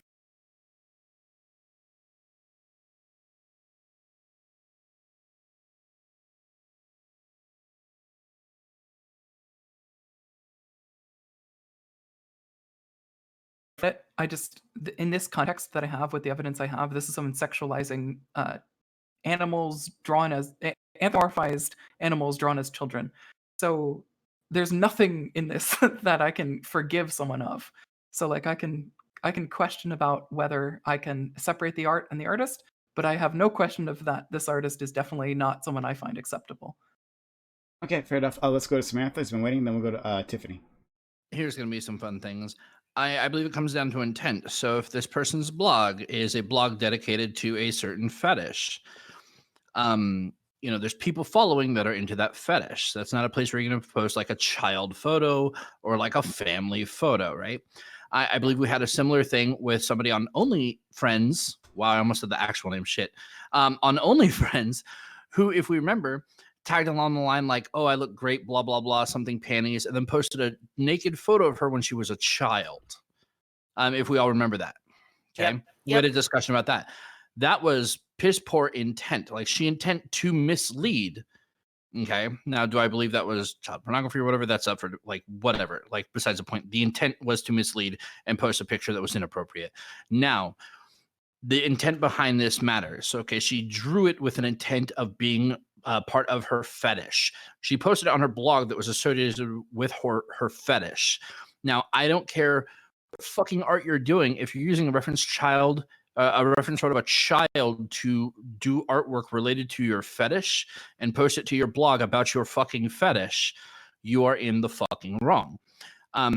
My literal fucking sex work Twitter is not labeled NSFW. It is labeled 18 plus. So that 18 fucking plus thing doesn't mean fucking shit. 18 plus is used on porn sites. It's used on multiple things. So that has no distinction. Like you're not going to be like, oh, well, 18 plus NSF. It doesn't fucking matter. It's tagged for adults only for a fucking reason because it's a blog dedicated to fucking fetish. Don't use child references for fetish photos, people. Don't.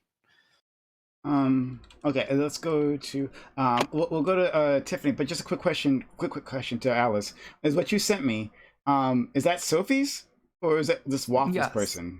No, that's Sophie. Sophie that's is one Waffles. Just want to make sure. Yes. Okay, Yeah, great. it's an alt. Okay, just making sure. Fair enough. All right, Same person. go ahead, Tiffany. I'm gonna have to check out the alt thing in a minute. But I just want to let Alice know that not in regards to Sophie, but ADBL in general isn't like a pedophilia thing. It's just not. ADBL has been. Yeah. Okay. I just want to make sure that you weren't like painting a broad brush over the ADBL community as opposed to Sophie in particular, because that's why I thought you were talking about. No, I used to describe myself as a little. If you go look at my post history in any one of these Okay, well, servers that I'm in. Not done yet. All right.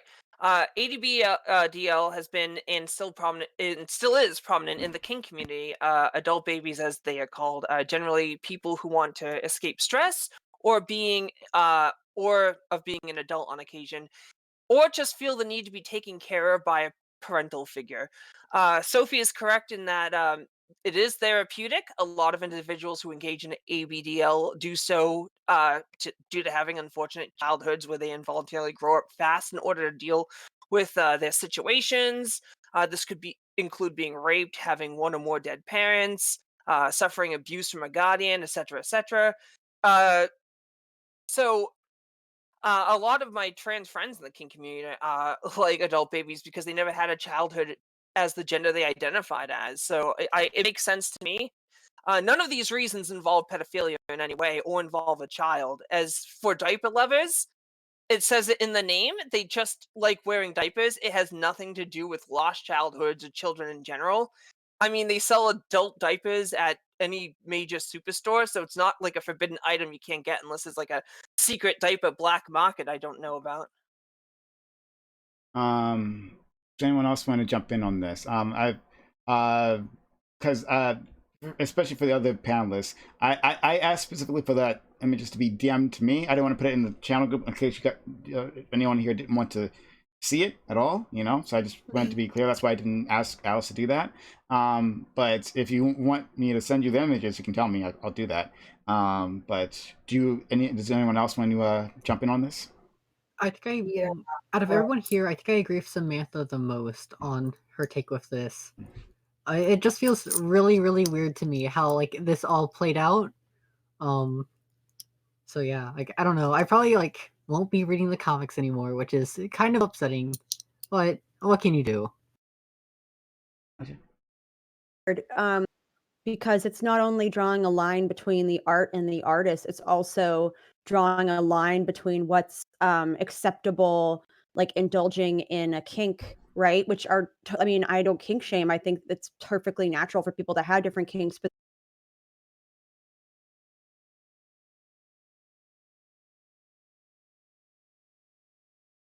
problematic. And then when you transfer that into art and depictions, like it gets really murky. So yeah, I mean, I do tend to agree with Samantha as well. But at the same time, it's like I given that I don't actually know many people in like those communities, so those kink communities. So for me to make any sort of judgment call on like what's a healthy exploration of it versus not, um, I don't know. I want to read or hear like what they have to say about it, because again, like my scope for evaluating this is just, I admittedly really narrow. So this is part of the question. I don't know. We'll go to you, Tiffany, after. But this was part of the question that we posted. So going back to it, if this thing will freaking load. So like, can people from outside of a kink community ever reasonably make judgments about it, right?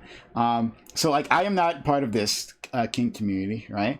But I have experience with, well, not experience, but like I've seen like the larger like BDSM community be judged by people from the outside who don't understand it, right? Like we know this, like we've talked about this previously on Amazon Lily, right?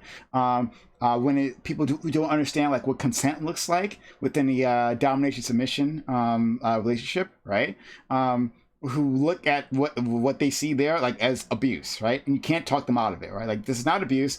These people are consenting to this, right? So I don't want to do that to this community. Now, again, I don't know anything about this community. I don't know fucking anything. Right? I'll do it. So okay, but I don't know anything, right? So I'm trying to look at this with like a clear, unbiased view, right? And trying to be charitable to these people. But it could be the case exactly like Alice and Samantha are saying. It definitely could be the case. These people are being exploitative. That definitely could be the case. But I just want to make sure everyone understands that this often happens when you're looking into a community that you have no reference points, right? You don't understand anything about like what it's about, what they're trying to accomplish, what's normal for that space, which was what Maddie was basically inferring, right? Then it's very difficult to judge them properly, I think, right? So I just want us to keep that in mind, because I don't think anyone here is, correct me if I'm wrong, I don't think anyone here is part of this community. So let's just try to be charitable, I guess. I don't know. But Tiffany, go ahead. I mean, I do know a lot of people in said community, which is why I'm talking about it so much. I just looked at the alt account, and other than one cat photo, it seemed pretty tame, nothing sexual about it. You have to remember that these are all just animals in diapers. They're people that draw animals fucking naked. This is like some busy world of Richard scary shit that this person's drawing. It's nothing malicious. And if I'm sure some people who I don't know, jack it to animals in diapers can get off on it, but inherently it doesn't seem like it's particularly kinky at all. I mean, it's literally a dog standing there in a diaper and like doing nothing sexual. I don't get it. It's Tiffany? I feel like you're taking us out of proportion. Samantha. Can I stand in the middle of Folsom Street in a fucking leather harness and have it not be sexual? It was a private group. Well, It wasn't. It was their Twitter. it was not a private group. It was a Twitter. What, the alt account is not private? Yeah, it's not private. No, it's their not Twitter. private. Why could you click on it? But what do you mean a harness? You mean like ashless chaps? Not Or showing like your a strap-on? genitalia, but wearing fetish gear. Yeah. You If I can't can do wear- that in public, and there's a reason Yeah. for it, because when you Wait, associate they something have to a people that fetish, wear it's diapers in sexualized. public, not like without a shirt or Yes, anything. and but they should, like, if you wear a visible diaper outside as an adult and run around like in a kinky way, yeah, I'm gonna fucking shame the fuck out of you because it's how do weird. you run around in a kinky way in a But I just, Have you been to Folsom Street Folsom Fair? Street Fair. Yeah. Folsom Oh, Street Fair. wait, you know what? You're right. I have been to like some crazy love that. parades where the people doing that. Yeah, But Folsom usually Street they're Fair. just standing around. No, I don't see no, them doing anything but put it this way, crazy. though. The thing was, it's not about okay. The thing was, her blog was dedicated to this kink. One, two, like you got to look at this, like the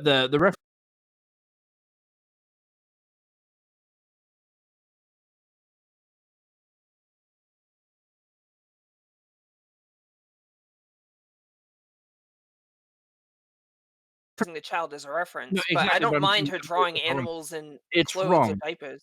No, yeah, animals are fine, but like she's putting it in like a childlike way and posting it on her fucking kink board. She She also exploited calls the it baby child. fur. Yeah. No. I'm not like defending Sophie. I'm defending the fact that like animals in like clothing and diapers isn't inherently like sexual. We're not complaining about that. We're complaining Yeah. about Sophie specifically posting things tagged with baby fur and ADBL. Baby fur and ADBL and using a child as a reference. This is not okay. She shouldn't be using ABDL since it's not an adult baby. I think she doesn't know what the hell ADBL is if So- she's Oh my like god, drawing okay. children. Nobody gives a fuck about the semantics. Okay, all right. Let me try this again then. And if someone else wants to jump in, please let me know. I don't want to take up all the time. But sorry. Yeah, we can hear you now. Okay, sorry. Oh yeah, I we was couldn't hear you confused. before. Sorry, I was saying things for a bit, so I wasn't sure if like my Oh. mic messed up. Sorry, that wasn't like a Yeah. fuck you. Okay. Is there just a chance that Sophie's just a big dum dum and doesn't realize that like the nuance of what they did and like Yes. perhaps being Yes. told, hey, Sophie, can you try not using children next time for like reference and just use your imagination, dude? Yeah, Would it be yeah. possible that Sophie's like, oh, okay, sorry, I'm just dumb? Like, is But there she a chance was- that like they weren't trying to like sexualize children? They were just like, She was- okay, I have a pose in mind, but I need a reference, and they want to show, hey, look, I did a really good job of getting as close as possible. That's to not what she did though. She tried hard, defended it, and then deflected. Yeah, exactly. She did respond. Yeah. So okay, all right. Wait, defended her artwork or Look- defended the reason why she did it? Yes. Both. Both? But okay, so let me try this again one more time. All right. So in terms of the reference of the baby, right? Using the baby as a reference, right? So as I understand, it's a public picture that was out there, right? And when you put pictures in public, people can use them for other things, right? They can transform them, right? That's my understanding of the law, right? That's my understanding. If someone knows something different, please correct me on this. But my understanding is that like you can take a public picture and you can transform it how you like. But moving that aside, is it the problem that is the big problem that she used a baby as a reference, right? Because artists do use references, but it's a possibility that she could arrive at the exact same picture without using a reference, right? The exact same picture could have happened without using any reference. Now, if that had been the case, right, and there had been no other picture, right, would it have been okay in that instance? Is that the problem in itself, just to use a reference? Alice? Well, for me, it's like the fact that Pastel, she used a please. reference. But Sorry. Pastel, please. Oh, it's the fact that she used a reference Okay. and then like tried to deflect any criticism about it, which is like kind of weird to me, which is what makes this like a really weird situation. Because if they had just like owned up to like, yeah, I used a reference, but I didn't mean it to be sexual, that'd be cool. But like the apology seems really like gray area, like, oh well, I meant to tag it like this, or I didn't mean it to be like this. So yeah, that's like where I'm like having issues. Okay, let's go to Parv. So even without the reference photo, and like in the original one, right? This kid doesn't have swimmies on, but in the drawing she adds like she's making it childlike even more so. Like so even without the reference photo, this is still like sexualizing a child. Like if you go into Prime's Discord and look at this photo, this furry has the biggest like fuck me eyes on like it's disgusting. I don't like it. Okay, fair enough. Alice, I did a reference to you, please. Yeah. My only response is Discord banned like cub stuff, art. So I mean, I will point out that not just me thinks this is just fucking disgusting. This is also fucking disgusting as far as terms of service goes for many platforms. So But platforms ban kink content all the time, right?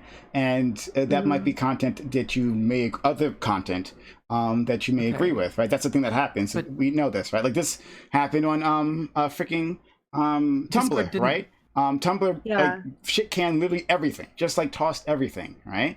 Which was Discord- bullshit because like the half the reason so many people went to Tumblr was for like porn stuff. Yeah. At least Just- my friends. True. I don't go to like a corporation Yeah, for my that's just morals. true. Is my point. It's like Yeah, I lost my So- income from Okay. that. Let's keep rubbing it into my face.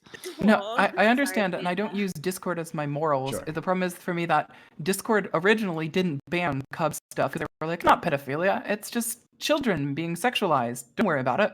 But now they banned it because it is children being sexualized. So like, I agree with you, right? That that it's not a good definition of morality, but it's pretty clear that many people feel that drawn pictures of children are not acceptable. Drawn sexualized pictures of children are not one last acceptable. thing. Then I'm going to go to Tiffany. Then I'm going to Samantha. But this is something that Samantha had referenced. Maybe I'll have to go to Samantha first because I'm going to reference her. But then don't worry, I'll get to you, Tiffany. But something that Samantha had referenced was can I be within on Fifth Avenue within fetish gear, right? Like, right?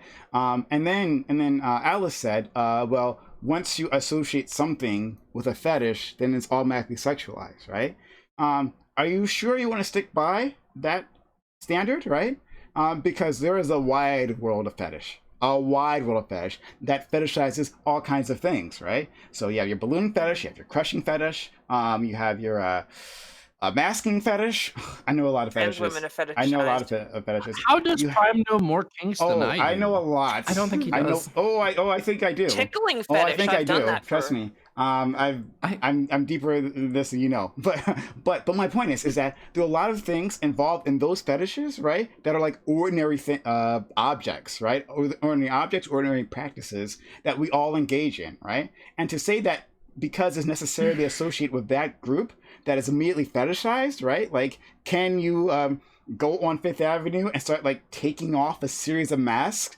Yeah, you can, because you know what? People are just gonna think you're fucking weird. They won't even know what the fuck you're talking about, right? It's not necessarily sexualized. How to be bad faith in one simple trick. That's bad faith. but if Hold I were- on. Why is that bad This is faith? bad faith. Holy crap! Please explain how that's bad faith. Yeah, it's not bad faith. Right. I think it is. So, because you're saying that something that is like entirely abnormal to the point where other people wouldn't recognize it, like for instance, popping a balloon or taking a mask off, is equal to wearing fetish gear or wearing a diaper in public. Those are very visually different things. Taking your masks off or whatever is very There's a different clown than. fetish. Clowns that walk around in makeup and didn't stuff. make- That's very I mean, visual. they didn't shouldn't make walk that- around jerking off in Yeah. public. You did no. not- Well, people aren't jerking off in those fetish gear when they walk did around. not at, like, make that parades. differentiation. When you said that statement, you didn't And make that if we were differentiation. charitable, then we would assume that I would be making that differentiation. No, that it you You was should have something- been specific, honestly. Okay, that's fine. Why But should I- let's go to Yeah. Samantha can respond to me because I made a comment about her comment. Then we'll go Okay. straight to Tiffany. Go ahead. Okay. Let me clarify. If I were to post a picture of me in bondage gear and then post it in a blog where I promote my fetish for bondage gear with tags related to fetishes involving bondage gear, that's where it becomes a problem. Now, I'm not going to sit here and go on the Discord TOS shit because Discord doesn't like me saying half the words I want to yell at people. Now, here's the thing though. Not only Discord and stuff think that cub shit and the childlike shit is against TOS. There's plenty of kink communities online. Is anybody familiar with FetLife or whatever? That shit doesn't fly on that. And that is one of the biggest kink communities because the biggest part of the kink community is keeping kids and kids shit, not DDLG and ABDL, but keeping kids and things that look like kids out of the fucking community, not only for our safety, mostly for theirs. Now, if you're going to go ahead and make this type of content and tag it with a bunch of fetish fucking tags, yeah, fuck you. That shows intent. That proves intent. Just like dumb shit who posted her fucking child photo on fucking OnlyFriends with some misleading fucking, clickbait tag. Same fucking thing. Bad intent. There was intent behind this. There's no way to run from this. She tried to deflect. She's a fucking shit weirdo, fucking cock-ass brain fuck. And she fucked up, and I hope she's held accountable. And you know what? I'm still gonna hope she goes and draws more great trans relatable content and less of this fucking kitty animal weirdo fucking diaper shit. Okay, let's go to Tiffany. Oh, and before we do that, I just want to say hi to our newest friend, Gerald the Sleezers. Hey, friend, thank you for coming back and Hi guys. joining us. We'll go to Sorry, Tiffany. I'm so late. No problem. Thank you for joining us at all. Thank you, Tiffany. Go ahead. Knowing now that I'm glad Alice and Samantha brought up, because this, like I said earlier, I didn't know everything about the topic, but now that they brought up that Sophie specifically used ABDL in the tags and didn't make a private room or anything like that for her content, I don't know. I don't know if she's a pedophile or not, but that's really cringe and it's kind of sus. But I still stick by to what I said earlier, that like drawings of animals in like diapers or animals in clothing or anything like that isn't inherently bad. Like I said, there's plenty of animals in clothes or, in Bugs Bunny case, completely naked in cartoons, movies, all sorts of stuff like that. And in that regard, I don't think it's a big deal. Even on her Twitter, a lot of those pictures, except for like one that could be misconstrued as that, isn't sexual at all. And I don't know how Pavati knows what animal fuck me eyes look like, but I didn't see anything sexual at all. Are you kidding me? They have the biggest fuck me eyes, and it's like smiling. It's like, yeah, you know, I sticking have its ass that out. too. It doesn't mean I want to get like slammed by like It's dudes not or something. sticking its ass out while it's like. Okay, I No, do. no, no, it's a Hi. diaper. Diapers stick out. It's not like the ass is the size of the diaper. Have you worn it or seen a diaper? It's I don't poofy. wear diapers on the regular. Really? Well then, you have no Okay, experience. just for people ever That's not their considering ass. this, It's the diaper that's sticking out. for It's not people like their considering ass this, is like a just booty, remember like that a diapers big hide booty. well under skirts and dresses. You're welcome. Yeah. Can we maybe move on from the fuck me eyes to anything else? Yeah. Anything No, else. Okay, but does listening to death metal lead to watching more violent pornography? Sam, I love that. That's our bonding experience. This is the first thing, All right, the cool. first Back to encounter the I had topic. with you. Back I to mean, the only topic if you're of these watching a death assholes. metal video and they have like fuck me So eyes. okay, so Can I we can I actually ask more about the question, like the last one, where it's like, should artists always be necessarily like Yeah. tied? Because I kind of want to talk about more like situations that are not just puppies and stuff. Sure. I don't care too much about doggos.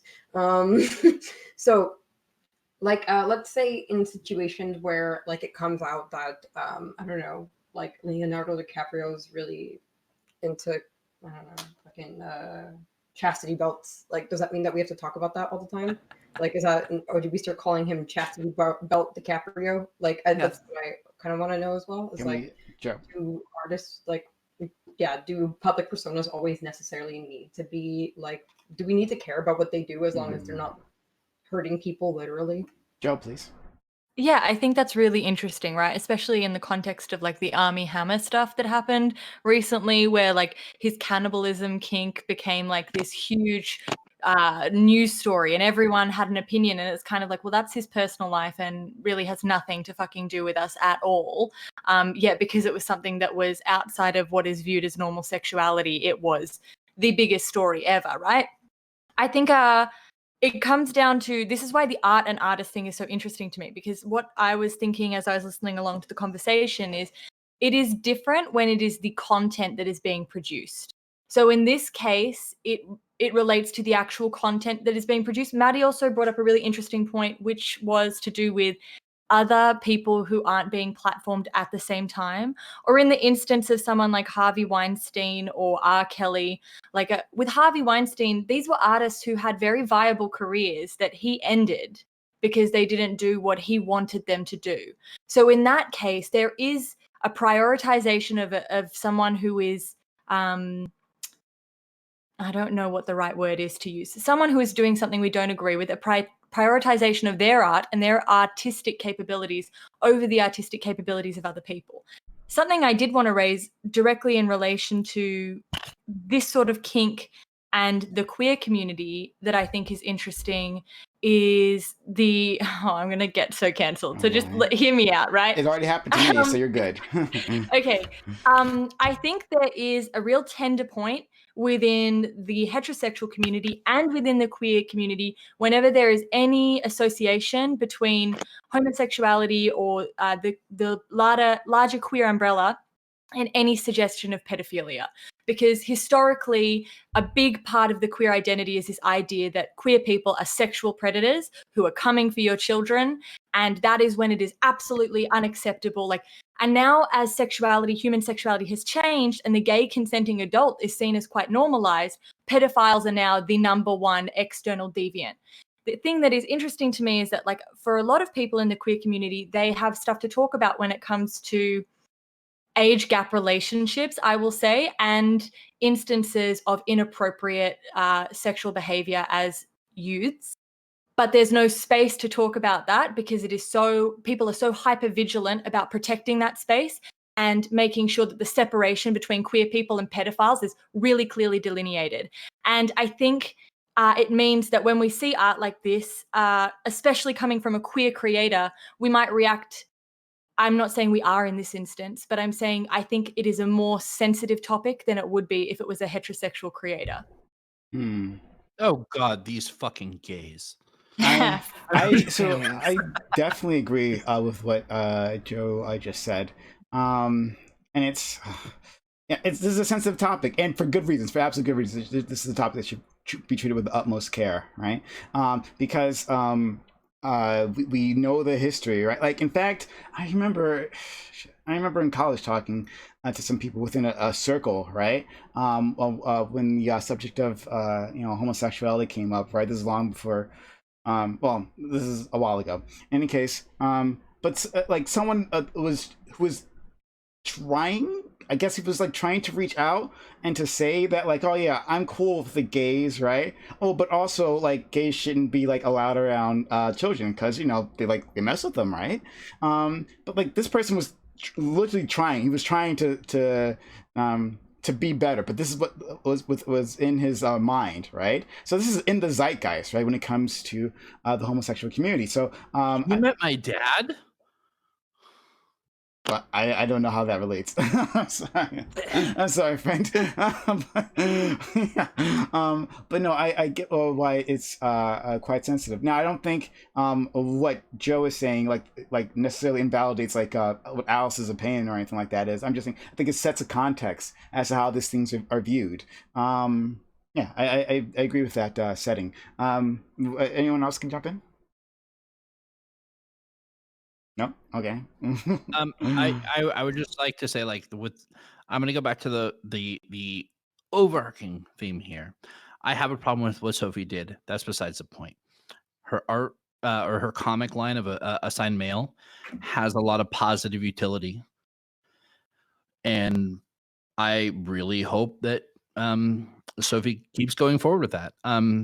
There's been many other examples other than J.K. Rowling that are bigger than J.K. Rowling. Like, anybody heard of like H.P. Lovecraft or like fucking Edgar Allan Poe and a lot of other racist assholes that wrote really good literature? There's a lot of really good literature that have a lot of good meaning that we have to read in school that are just blatantly racist, but the literature makes a point. And a lot of these examples that we have of literature, artwork, movies can still hold value and positive utility in the world while acknowledging that, hey, the people that wrote this or directed this or this are problematic shits. They just happen to make good content, but they're, as a human being, they're a fucking fuck stick ass. Joe? Yeah, I have two things. I have one as a question in response to that, which is, do you think also there should be a heavier weight, based on what you guys were saying earlier in the conversation, that you share a lot of this content because it is informative to people who may not have had the same experiences as you? Do you think that Sophie, being someone who is used as sort of an educator in many instances, should have a higher weight put on her or them in relation to the content that they promote, given that for some people that's their only exposure to the trans community or the adult baby diaper community? This is their only exposure. So is there a higher standard? Well, no. Like this was her stuff that she did in her personal life that she really fucked up on. But yeah, her stuff is informative and educative, and like I don't believe that there's a higher standard because she's not trying to aim for a fucking standard of being an educator. She was just making a fucking webcomic that caught on. Like she had no goal to be like, I'm gonna educate the masses. She made a fucking webcomic, and she's a kinky little shit. But we can separate the two. Katarana, I think you were trying to say something. Yeah, no, I was just saying, I don't think anyone on the planet should be held to higher standards than anyone else. We're all fallible, and we're all idiots, and then we go on the ground one day. So, yeah, I don't think anybody should be held to a better standard in that period.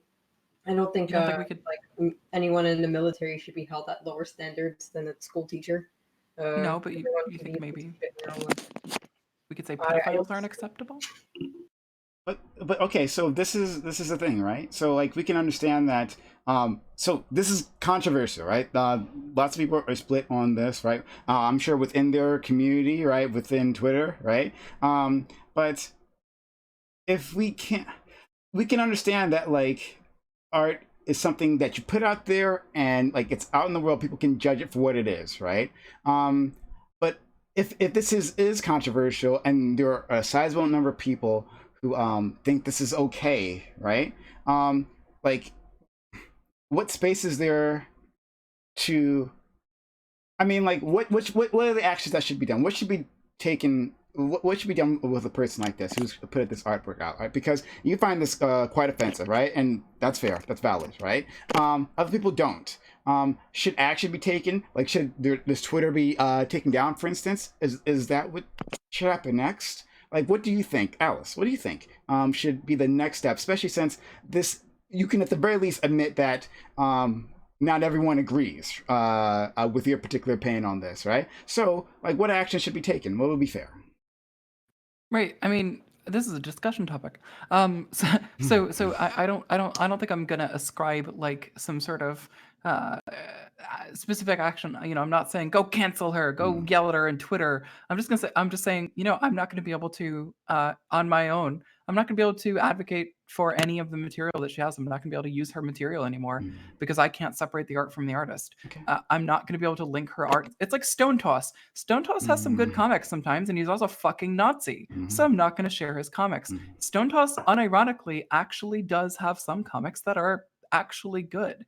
But it's tainted by the fact that he's a fucking Nazi. It's the same thing here. She's a pedophile in my view. To what my evidence is that I have is that she has an attraction to children I'm not comfortable with, or to drawing childlike animals in situations I'm not comfortable with. So I'm not going to be able to share her art the same way somebody who is not comfortable with Stone Toss isn't going to share his art. It's very similar to that. Okay, I think that's a fair response. We'll go to Tiffany, then we'll go to Samantha. We can't actually definitively know just based off what we know now if she's a pedophile. We can only inductively reason. For me personally, I think I need more evidence. Chances are she could be, but I don't want to just throw that label out willy-nilly, just like when leftists use Nazi to non-Nazis. I don't want to like fling that. I do admit though that she's pretty cringe, and even though I don't have anything against her art per se, I definitely take issue with her trying to pass it off as adult baby diaper lover fetish stuff. If you're just taking it in as cute animals in clothing, whatever, there's all that all around. But if you add a sexual component to that, then you're kind of giving yourself away there. I don't know. I'm not sure I'm into Sophie's stuff as much, even though I do like her assigned male comics. But this is definitely going to taint my image of her. I still might like the comics, and they still will actually assist the trans community in a lot of ways, even if that's not what she's seeking out. Like if she's not trying to help the trans community, a lot of her comics do. But it'll always be in the back of my mind. Does she want to fuck kids? So, okay. My take. Samantha? Okay, so it's like she's done comics that have done good for the community. But if we look at like what Joe was saying, there's a lot of things that the LGBT community gets tagged onto them just because people don't like the LGBT community. So like, will this be used as something against trans people because a trans person made this comic and it has bad perception. Now, can that be weaponized against me? Now, on another side of that, with what should be done, I mean, what should be done is what happened. She got called the fuck out on her fuckery. I'm not going to sit here and cry to Twitter and get Twitter to bring up the pitchforks, because just like what happened with Tumblr, when there was problematic content on Tumblr, who did it affect? The people that relied on Tumblr literally for income, people that made stories, people that made comics, people that made art, sex workers, everything. I'm not going to go call in the pitchforks from Twitter, be like, look at this shit content, and then watch all the sex workers that had to migrate to Twitter because we got kicked off of Tumblr. Now we're fucked in and we have to start from fucking 0 followers again, which really sucked. I had 35K followers on Tumblr. Just want to point that out. But the thing is, like, and with content, right? With her content, should we disregard her content? I mean, I've been here on panels, been called a fascist, a fucking Nazi, a genocide advocate. I mean, nothing near what Doobie's been called, but that doesn't necessarily mean that we are that. That's just somebody's interpretation because they're stupid. Now, I'm not going to sit here and say Sophie's a pedophile. I don't know if she's running around fucking kids, and I really hope she's not. I really hope she's not sexually attracted to kids. I'm kind of okay if she's just sexually attracted to animals. What the fuck ever. Do your thing. Just don't touch them realistically and like in real life. You know, draw them and like do your thing in your bedroom at 3 a.m. Don't fucking touch animals. Don't fucking touch kids. But what she did was extremely problematic. I'm glad she got called out. That's what should have been done. And we should make a point that, look, the people that called her out were people of the LGBT community. We do not want to be associated with this kind of stuff if it's looked at in a bad optics light. And, you know, I don't want it to be used against us in the future. Like, oh, look, this weirdo trans kid drew kitty stuff and all trans people like kids. Like, I would just like that not to be used against me in the next bathroom bill that comes up in a southern state. Okay. All right. So I guess we've said what we have to say on this particular topic. I guess we can have. Do you want to have a closing statement on this one? The rest of you? No? Okay, want to move Said on? what I said. Okay, all right, fair enough. Just move Yeah, on. it's just I like, learned again, a lot. for me, it's the implication of the tags that made this a really like Yeah. skirting the line type situation. Okay. Yeah, the tags are what really like threw a wrench in the pedophile machine. Pedophile. In Big pedophile. It's a pretty shitty machine. Someone should dismantle that machine. Someone really should. Well, Alice, are you going to say something? throwing a wrench, I guess that's an attempt. If you want to say something final on this, go ahead. Yeah, all I want to say final is somebody brought this up in chat. Like being problematic doesn't revoke your trans card. You know, it's not like I'm saying she's, you know, but I do think that she's a bad example of a trans person. She's not someone I'm going to say, hey, look at this trans person's art. Look at this trans person's experience. She's not someone I'm going to do that with because of this. And I feel like that's kind of what it's more complicated than the J.K. Rowling thing for me, because I'm going to still fucking read Harry Potter or whatever. I like the series to an extent that I'm not going to separate it out. But I do think that this is a little different because she's just not a good example of somebody who's trans. She's somebody who arguably is attracted to children. If there's even a question of it, then I don't want to use her as an example of a trans person to show other people, here's what the trans experience is like. Here's what the trans experience is like. You draw a diaper for fetish stuff and you post to the internet and you get known for it. Like, there's better people I can use for educational. And here's some information from ContraPoints. Here's some and she has her own problems. Here's some information from Philosophy Tube. Here's some information from people who are prolific and well-educated and aren't attracted to children. So I that's my thing, is like, you guys are all right. I agree with all this. It's like, I just think that this made her a bad example and I can't separate it because of that position she's in. So I'm not going to argue with you if you wanted to say this is a bad trans person. I'm not going to speak to your experiences. But I will say, like, if this was just a cis black person, right? I wouldn't use the language, and again, I'm not telling you what to say, but I wouldn't use that language of this is a bad black person, right? I would say, like, if there's a person, this is a bad person, right? Because you don't take on like the actions of anyone else, any other trans individuals, right? You aren't a group, even though the larger culture may want to put that on you, right? As they do with African Americans, say that we have some sort of group responsibility, as they do with Middle Easterns, right? But you aren't. You are you. So this is not a bad, in my opinion, not a bad trans person. It's not a bad black person. It's a bad person that we happen to disagree with. Yeah. That's what I would say. But it's not like she's a bad trans woman. She's just not a role model. We shouldn't look up to her for, Fair enough. you know, because That's what I mean. that's what Fair enough. that's why I think Alice was trying to say, not Yeah. that she was a bad trans woman. You know? Yeah. Samantha? Yeah, no, I agree. I think it's just like that night when Alice and all the other like nice trans people and smart people cornered me in the after panel and were like, "You're a voice for the trans community, and you use such hateful and violent rhetoric, and you're so mean. And I don't want to be a fucking voice of the community, like, but Sophie is. Sophie is a really big content creator in the trans community, even though she just does webcomics. And I don't think that what she just did. I think she's just like worried about herself right now, but she could possibly do a lot of harm to the trans community as a whole. Whereas I'm just going to make myself look like an idiot on Twitch. I don't have a big platform like she does. My comics aren't spread all over multiple social media platforms. I mean, like there's big ass fucking boomer websites and stuff like that share her comics. They're that big. And this can come to reflect on all of us because she is a face of the trans experience. She is a big content creator. And this is probably going to be used against me some way. But she shouldn't. Unfortunately. But that would be wrong. That's a wrong thing that they would use another trans person against you because you're an individual, right? Society doesn't give a shit. They're still No, I fighting agree right that. now over trans women in But fucking sports and bathrooms and shit. Like nobody gives a fuck about it. I agree that, but like, just like I am not responsible for any other black person. I don't think you're responsible for any other trans person. This is my Oh only. no, you are point. responsible That's- for Grimace. Okay, well, there you go. 100%. That's your All fault. right. Yeah, that's not how it works in society. We're gonna get shit on because of other people being shitty. Like that doesn't Yeah. make any sense. Yeah. Yeah, but I Yeah. mean, but we understand this doesn't not the case for like white males, right? Like when there's a white male shooter, it's not like we're the fathers, right, for white men. But if a black guy Because they're knocks over a liquor privileged. store, then it's like, oh, well, yeah, exactly. That's what I'm just pointing this out. I'm just pointing out this dynamic. That's all. That's all. I'm sorry. I was under the impression that you and I had the same opinions about everything. And I would like to.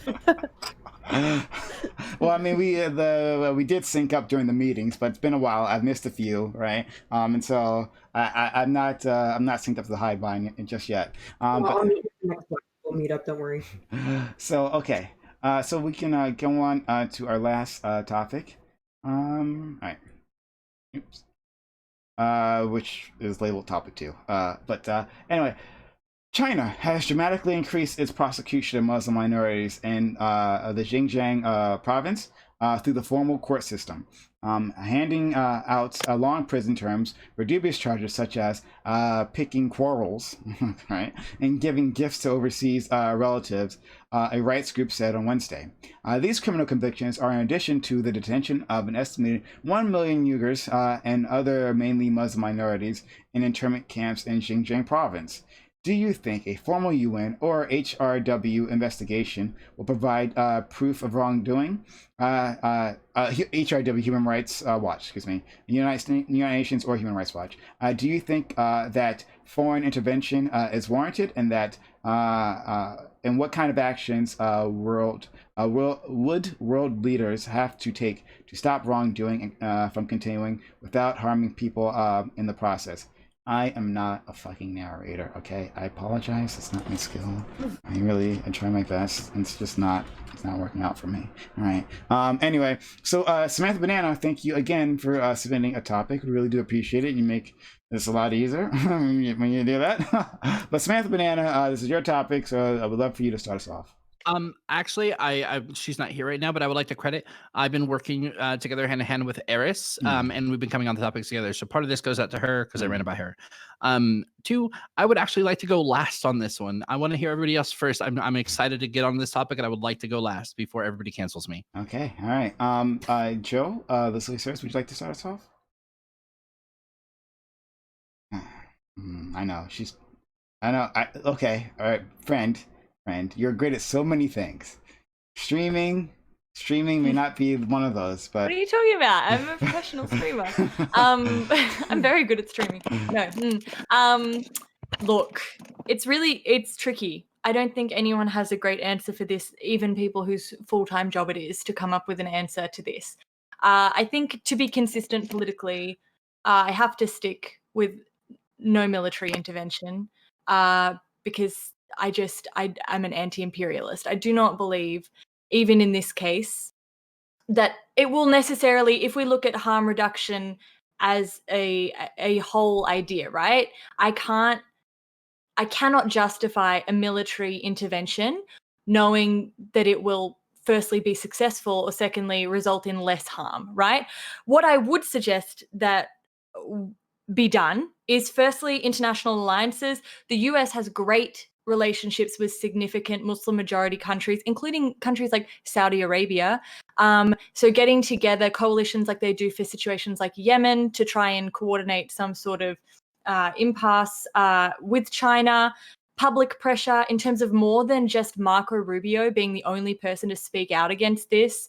I think there needs to be, the State Department needs to declassify and release and circulate images of what is happening in Xinjiang, because a large part of the reason this doesn't get the media attention it deserves is because we have a very visual media landscape and there just aren't the images required for this. So getting public outrage up, which will incentivize organizations that work within China, Chinese corporations, to be able to put regulations on them to hit them in their pockets to stop this. And I know that there are quite a few doomers on this panel who will immediately shoot this one down. But I do think that offering very concrete resettlement options for Uyghur people internationally, if they would prefer to be resettled than experience persecution, is a meaningful option that we could take. I don't know who you think is a doomer on this panel. You're a doomer. You're a doomer. Alice is a doomer. I'm not a doomer. You're all I'm not doomers. a doomer. You know what? I don't think I'm a And doomer. I think That that broad was stroke. I think that was an interesting option. Doomer. Okay. You think you know my takes? You don't know. I'm kidding. Okay. I'm sorry. I've been driving, listening to you. I just had to let it out. I'm sorry. Okay, great. And we're gonna yell at each other in the open panel, right? Cannot Yeah. wait. But anyway, It's not personal. It's just your opinions on the topics that have been discussed. I'm gonna hold that. It's just everything you believe in yeah. who you are. Yeah, Everything else about you. pretty much. Yeah, it's just everything about you. I find it quite disgusting. Anyway, moving on. So let's go to Parv. Yeah. So this is a really sensitive topic, and I agree with Joe that military force on this would just honestly result in World War III. China's basically a ticking time bomb, I think, when it comes to what they're getting away with. But regarding the question, let me just pull it up. I think right now this should be left up to the UN. If we look up what a crime against humanity is, deportation or forcible transfer of population, imprisonment, or other severe deprivation of, obviously there's something going on here. I don't know if the footage of the drone footage that came out like late 2019 that showed like Uyghurs basically like blindfolded and like on the line being transported. It's troubling. I don't think anyone with half a brain cell would realize that something's going on here. Okay, let's go to Alice. The one I prepared the second worst for. So I think this one's hard because it's pretty clear there's a problem here and that there's I just don't think the solution's as easy as, military action of any sort or UN sanctions or whatever. It didn't work in the fucking United States when we, had immigrants in cages. So I'm not really seeing this as any different of a situation. It's obviously pretty clearly a problem. I don't have a good answer to what the solution is. I think China's, being nearly the biggest, power in the world right now, pretty close to it. I just don't think there's going to be any sanctions that are going to be effective other than outright war, and I'm not sure that's going to happen. So past that point, I don't really have a lot else to say about this. I kind of want to see what everybody else has to say on it because I think everybody here did a lot more research and knows this topic better than I do. So Go ahead, Samantha. Hey, I thought she was going last. Hot take coming in. You still want to wait till last? Okay, that's fine. All right. I can go now Okay. based off of fucking Alice's statement. Okay. We have so many people out here literally ready to like balkanize China based on the population guesstimates of 8 fucking random people. Like they're not experts, not whistleblowing fucking admins. 8 random anonymous villagers from around the Kashga prefecture, right? Like, I will post a link in chat. It's not even a fucking house of cards. The case for millions of Uyghurs in concentration camps is an inverted pyramid balanced on 8 fucking grains of sand. And I'll start there. Link in chat. Okay. Great metaphor, And FYI. I will let you continue from that, and then you can see where I'm going. Okay, so this is the Revolt Rise take. We had this argument before. I know exactly where it's going. Fun. You have no idea where I'm going. Oh, I think I do. But anyway, fine. That's fine. We'll go to Tiffany next. I have a feeling my take is not going to be as spicy as Samantha's. First off, foreign policy isn't really my strong suit. Not that I'm incapable of learning or discussing it. I'm just less passionate about it when it comes to political topics at this key juncture. Do I think a formal investigation by the UN will find proof of wrongdoing? Fuck yeah, I do. Even without any investigations, we already know they're committing crimes against humanity and have been incredibly shady about their practices. Not that the US is one to talk, mind you. We still have kids in cages down south that many people forget about because we like to pretend we're the good guys. I think foreign intervention may be warranted depending on how bad things get. Signs to look out for include building giant ovens and digging mile-long ditches. But otherwise, I'm not sure. I'm not so sure. Like, considering the U.S. is doing quite a lot of crimes against humanity themselves, should other countries be trying to stop us? It's a difficult question, one I need to look into further or have more information about. All I can say is that people are already being harmed. It's just a question of, can we resolve the crisis without causing further harm? And I'm not so sure intervention is the right course. Okay, thanks so much. Next, we will go to Abigail. Okay, so I think there needs to be 100% incentivization for China not to do bad things, okay? Second, Samantha's point, so the first few people to call this a cultural genocide, which I believe this is, was Adrian Zenz, a German academic who wrote a really good article that was like evidence-based with what they had at the time. This was 2019, so new evidence may have contradicted what he said. And then James Leopold, which was a professor at Australia, also wrote a paper, which I'm going to find a second. I'll link it in the Twitch chat. And there's more evidence or some evidence of genocides or crimes against humanity. I think if we want to stop this, we shouldn't like go there with a military and stop it because that's just not going to fix anything. But incentivizing them to, like not do bad things might actually work. Hopefully, like I'd like people not to be killed or put in camps or anything like that. But I don't think like sanctions might work. Like I don't know. There's a reason like the people in the UN don't have a solution right yet.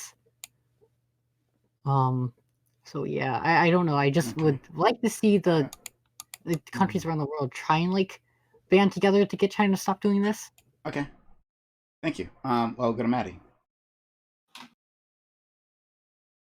Yeah, this is just like such a highly complicated topic because I think China is so protective of any information that comes out of their country. Like that's what happens when you have state-run media and a government that has complete control over information in general. And so, the only evidence we have of what's happening are from we have satellite images. We have some people who allege like firsthand accounts. I'm in agreement with everyone that I think any sort of military intervention would be extremely ill-advised and problematic. especially considering the U.S. track record recently of like going in and, you know, guns a-blazing perpetually or allegedly to instill human rights, because we don't have the best track record there. But in this case, like, I think it's important to find other incentives, should this actually be happening, to dissuade China from doing this crackdown. I think one of the things about China's history and geography, and like their sort of complex ethnicity, like it's a huge country, and the region where the Uyghur, I'm sorry, the how do you pronounce it? No, that was Uyghur? right. Yeah, Uyghur. Yeah, Uyghur. Okay, good. Yeah. Okay, good. Because I've like I will mispronounce something and no one will tell me until like No, recently. you're good. You're good. Don't worry. We'll make fun of Okay. you on the spot. Go ahead. Great. What? Oh, that's our real friends. But yeah, so like the region where the Uyghurs are in China, which is like the northwest region, they almost sort of were operating semi-autonomously, not dissimilar to Tibet, how Tibet had been operating before. So it would be, even though like maybe the evidence that something like this is happening to the scale that people are perpetuating that it's happening, it's not so out of the realm of possibility, considering that China has a history of going into these semi-autonomous areas of the country and cracking down in order to bring everyone under um, just like the single umbrella of the Communist Party there.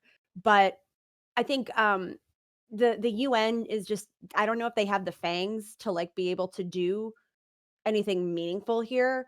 You could do economic sanctions, but again, I don't know how effective those are going to be, because historically, like, China doesn't seem to care about um, any sort of sanctions whatsoever. So I guess what I think would be the most helpful is, you know, having even though I know people are like, oh, but then they can just like lie about it, but having some sort of inspectors or something. I would need more like concrete proof, because if you can have that sort of concrete proof, you can mount a massive PR campaign. You can mount massive international pressure to address the situation. But without that, and with it being, you know, through satellite images and questionable drone footage, like, it's really hard to build a case for why this requires immediate attention and resources. And finally, Katarana, and then it'll be you to the open panel. Hello. Yeah, so let me just go and pull up the questions so I can answer all of them holistically. One sec. So, yeah, will the UN find something? Of course, like, you found something. Everybody on the street corner can find something. It's not that complicated. But I don't know. I don't really believe that any of these are going to do anything. I think there's different types of foreign intervention that could go ahead and be executed, but unfortunately, like, there's not very much incentive to go on ahead and do these. Everybody knows that embargoes work pretty well. Haiti had one, and the U.S. got what they wanted. But will it be helpful? I don't really think so. I think, first of all, no one's going to want to pull out of the Chinese market. So essentially, all we're going to do is sit there and virtue signal and say, oh, we label it as a genocide. Anyways, do you want to continue trading? So, I mean, do I believe that foreign intervention is warranted? Yeah. I think there's a lot of different types of actions that could, be executed, such as embargoes, such as companies saying that we're no longer going to have our products being created here, which would significantly harm the economy, but it would also harm our economy. And why would capitalism ever do anything that doesn't help them? So, yeah, I guess we can just sit here and pray. Thoughts and prayers, I guess. Okay. Open panel. Joe, you had your hand up before. Yeah, I mean, look, what I was going to say is I think we also need to remember that there's a real political consequence to this being labeled a genocide. I don't think it's lack of proof that is resulting in political elites not referring to what's happening to the Uyghur people as a genocide. Once it's labeled a genocide, that sort of entails a response from the international community. And given the complexity of this situation, it actually isn't advantageous for most politicians to outright say this is a genocide. Secondly, it gets even more complicated. So while China has a terrible track record when it comes to human rights abuses, which could justify having their sovereignty sort of disregarded by an internationalist intervention, right? China has labeled the Uyghur people as a terrorist threat who were part of the war on terror that was pledged by the US. So that weakens America's ability to justify intervention on behalf of the Uyghur people because of the way it's being portrayed within China. When it comes to the United Nations, you also have to remember that China has veto power. And secondly, when it comes to responsibility to protect, which would be the doctrine under which the United States would be able to, it wouldn't just be the United States. It would have to be a coalition with the United Nations. But let's say that multiple countries agreed that there was a responsibility to protect claim to intervene on behalf of the Uyghur people. All non-interventionist strategies would have to be futile first. So sanctions, moral media campaigns, all of that would have to be exhausted first. And we were talking yesterday about I don't even remember what we were talking about, but I want to relate it back to the ex-Yugoslavia and interventions there. Something that from the period of ex-Yugoslavia is still super important is this international Muslim coalition. I really think that if Muslim countries with Muslim majorities that have trading partnerships with China were activated through pressure with the United States, who they're also partners with, that could be a really good first step at actually pressuring China to take action. Go ahead, Samantha. All right, here we go. So, for those of you that don't know, the Uyghurs, and this is fact, I'll post some more shit in the general chat of Prime server. But the Uyghurs were trained by Osama bin Laden of Al Qaeda. They were labeled a terrorist organization by not just China and the US, but also by the UN, which is why the UN's kind of being shitty about getting involved. Now, I'm sorry, aren't the Uyghurs an ethnic minority? Mm-hmm. Yeah. Yes, but the Uyghurs, there was a sect of Uyghurs. Revolt, you can post it in chat for me because I know you know what I'm talking about. There was a sect of a lot of them that were labeled a terrorist organization because they were trained by Al Qaeda, which we trained with Osama bin Laden. However, like we even have groups like the China Human Rights Defenders, which is a non-governmental organization out of Washington, D.C. They didn't claim that 1 million people were even being held in these camps. They had an estimate that was then proven wrong. And it was due to a person named Adrian Zenz who inflated the figure to over 1 million, along with a bunch of like super weird claims about like forced sterilization and genocide via birth control. Which you can find that report here. Bam. I can't push buttons. So like what I'm failing to see is like with like my point with UN people going in and doing an investigation or whatever. You're still gonna have two sides of it, just like we do now. The people that will be like, oh look, told you, the investigators found nothing, right? So people are gonna believe nothing happened. Or if they find nothing, you're going to have the other side of people like, look, China had like 3-4 years to hide any evidence. So literally, we're kind of stuck with Schrodinger's genocide because we don't have any factual proof other than numbers based off of a census that was taken by 8 random people out of a fucking random village in China. And that's what we're basing all of this on. And then you have claims. We have more proof than that. Then you have claims. Then you have claims that inflated it from like 1 million to like 1.5 million to like 3 fucking million. And then like when you get down to the actual, I'm posting a lot of shit in chat for you to go over some educational reading material. Don't worry, it's all trustworthy. Daddy Jinping sent it to me himself. These are all the same things that Revolt Rise posted. I don't. Okay. I told you I knew where this conversation was going. I already told you I knew. Fuck Bloodborne. I'm gonna just read these articles after. So I've got to so I got to push back on one thing, right? So I'm gonna leave the other parts of what you said, but touching on the first part, right? You painted this as like a sect of Uyghurs were trained by Osama bin Laden. Okay, all right. Let's say that's true. Al But Qaeda. or wait, well, she said Osama bin Laden, but yeah, but Al Qaeda, yeah, sure. Personally. Yeah, but yeah, trained by Al Qaeda. All right, well, sure, okay, whatever. What does that have to do with the larger ethnic minority, right? That according to these reports are being oppressed, right? Not you dispute that, but still, how, like framing that, I really disagree with your framing here because okay, a group of black people were trained by some sort of terrorist group, right?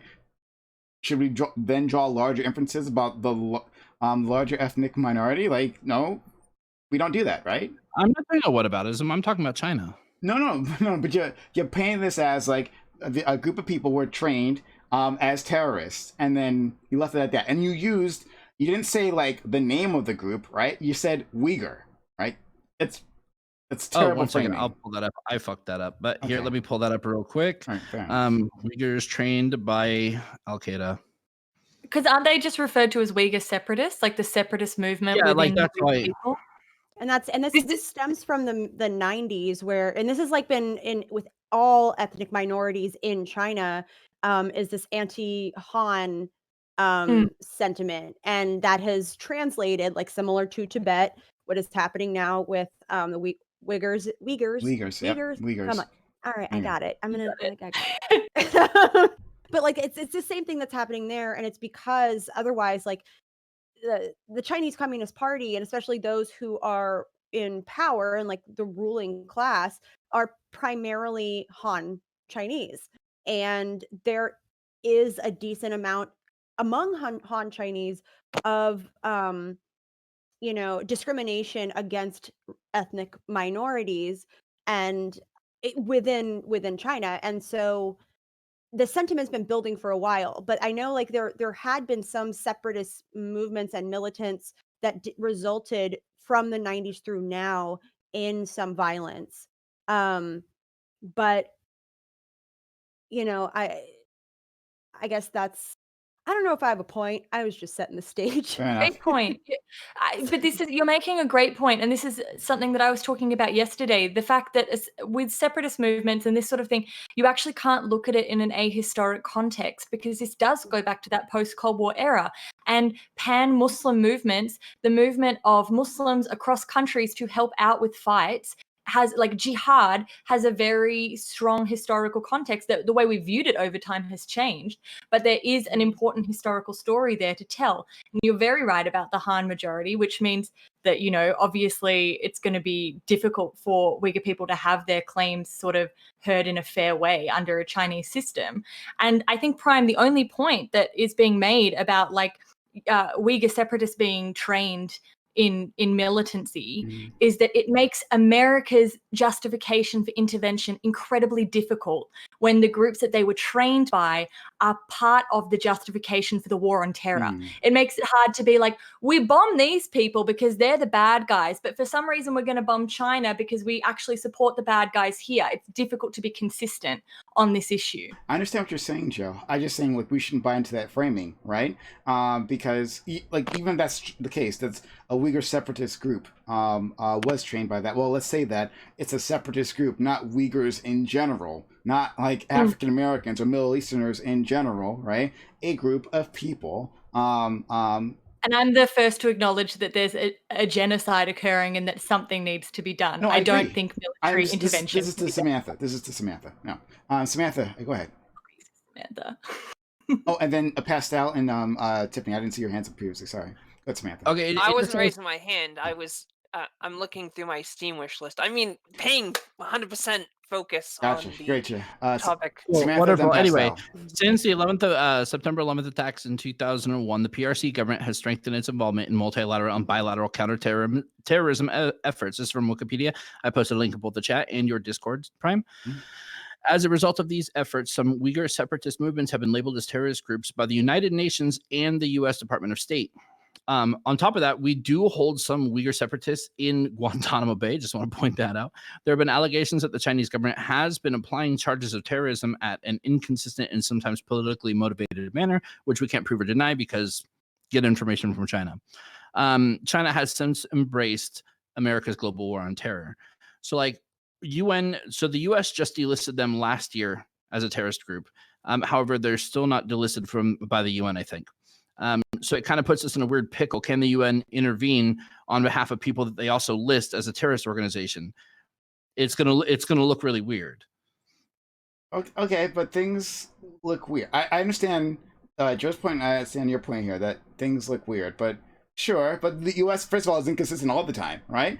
Pretending that it intervenes for humanitarian sakes, but then also supporting dictators, right, who are crushing their own people. So, like, yeah, it's gonna be weird. It makes it difficult. It doesn't tell me, and it by itself that we shouldn't intervene, right? That's a reason not to, in my opinion. Joe? But at the same time, we don't have all the facts.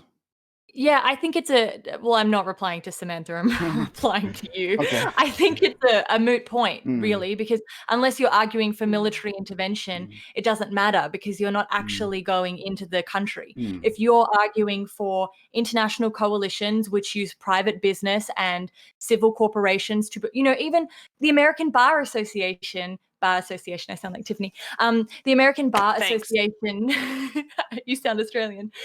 The American Bar Association hasn't put out a statement criticizing China for what it's doing to the Uyghur people. We could use civil corporations to increase understanding and increase condemnation. And the more that the public condemn the actions of China, the easier it is for big corporates to take economic action against China and to regulate their interactions with China. And that may actually have an impact. It may not, but it's better than nothing. Well, I agree with you. I don't know. I think all this is really idealist. I agree. I agree. Oh, sorry. We hadn't gotten to Pastel. We skipped over her, so I want to make sure to go to Okay, Pastel. sorry. And then I go to you, Katran. After.